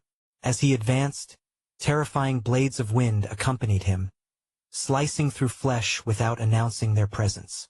Beneath his feet, his shadow transformed into something darker, a singularity of pure darkness with a life of its own. Black jagged spikes erupted from the shadows, impaling monsters in all directions. Both those he engaged directly and those beyond his immediate reach fell to these shadowy weapons. This devastating area attack thinned the monster's ranks regardless of who faced them. It bought Northern precious seconds before he reached each new threat. For the fleeing civilians, it granted vital moments to escape the ferocious maelstrom. The Colosseum, with his arrival, regained some semblance of order. The monsters now fixated on him, charging toward his position, as if commanded to eliminate the most dangerous threat on the battlefield. The pressure mounted around Northern, exactly as he intended. With the beasts focusing their fury on him, the mundane humans and students found paths to safety. He felt a flicker of relief seeing instructors already rounding up survivors, guiding them out of the Colosseum. Yet the monster's numbers only swelled. Even as he bathed his surroundings in generous waves of flame, the creatures responded with heightened frenzy, charging headlong into the inferno if it meant breaching the fiery barrier to reach him. The sheer volume of monsters surging toward him made even their crude attacks dangerous enough to demand his full attention. But that wasn't his only challenge, nor the most pressing one. The real problem lay in maintaining control over both clones. When the battlefield remained spacious with scattered enemies, movement came easily. Now, with monsters executing a pincer attack and an overwhelming throng focusing solely on him, the delicate balance of his control began to slip insidiously from his grasp. Frustration mounted within him. A slight misstep here, a faltering movement there, causing his sword to miss its mark. His only reliable ally became the ferocious, immolating flames. Yet even those proved insufficient as monster after monster tore through the fire wall with terrifying power, like arrows of vicious jagged fangs propelled by rippling scaled muscles, punching through his defenses. He strained to move, struggling to execute attacks as they formed in his mind. Focus slipped away like water through fingers, fueling his frustration and further destroying what little control remained. The consequences manifested in both locations. The two Northerns faltered, losing ground to the relentless monsters. Meanwhile, the horde grew more enormous, pouring through the rift like a dam burst, flooding across the entire Colosseum. The one silver lining. The people now filling the arena were drifters from clans and the academy, all engaged in desperate combat. The grim reality. They were hopelessly outnumbered. Nothing awaited them but utter, devastating annihilation. Not even the enigmatic heroic Paragon could save them from this calamity. Yet the Paragon himself showed no signs of struggle. His strength remained terrifying, enormously powerful. His punches pulverized monsters, leaving nothing but exploding flesh in their wake. When he smashed his leg against the ground, the floor quaked and erupted with massive stone debris. Monsters stumbled, their footing lost in the chaos. This bought the defenders a moment's reprieve, but only a moment. The battle lines crumbled under the sheer weight of monsters, and worse, the Paragon began to stagger. Sometimes he appeared dizzy, disoriented. Other times he froze mid-action, standing like a statue, like death itself had claimed him while still on his feet. Those watching could tell something was terribly wrong. Each of these worrying signs hammered another nail into the coffin of the defenders' already fragile morale. Northern grimaced beneath the night terror visor. All right, let's move things up a bit. Chapter 920. Creator of Carnage. Struggling to maintain control over both clones' consciousness, Northern felt the vice of pressure tightening around his mind. He needed to act now. This was his first attempt at being two different people simultaneously, each acting differently while facing overwhelming odds. The strain clawed at his focus, threatening to snap it in two. Only one option remained. On the enigmatic Paragon's side, Northern stretched forth his void force, letting it envelop him like a round wall. The molten vein Northern stood surrounded by an invisible barrier that kept the thrashing monsters at bay. They lunged with demented frenzy, climbing and tearing at each other with no regard for their own kind. Their eyes burned with a single furious resolve. Kill the man standing in their midst. The invisible wall only seemed to stoke their rage further, their howls rising to a fever pitch. With his other consciousness now secured in a stationary position, Northern focused on Night Terror Northern. He couldn't still resort to chaos or void. So he would push his talent further, raising the bar on what he could accomplish. Northern exhaled, a whisper of breath escaping his lips as he battled the creatures. His blade sliced through the air, though the path before him remained so cluttered and confined that his style couldn't flow freely. The blade felt like an extension of his arm, singing its deadly melody despite the chaos surrounding him. Beneath his feet, darkness pooled like spilled ink. This wasn't his shadow. It was the unique manifestation of eclipsing dread, a shadow divorced from nature, existing solely for itself and by itself, a lone sentinel of darkness. The shadow thickened and rippled like liquid midnight, spreading outward beneath the rushing monsters, filling their shadows and reaching ever wider. As it expanded, Northern's spatial awareness deepened like roots growing into fertile soil. The eclipsing dread seemed to function as a carrier of perception, enhancing his natural senses beyond their limits.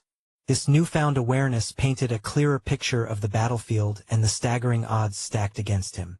Since Eclipse Dread was only recently copied, and from a mere master at that, Northern's options were limited.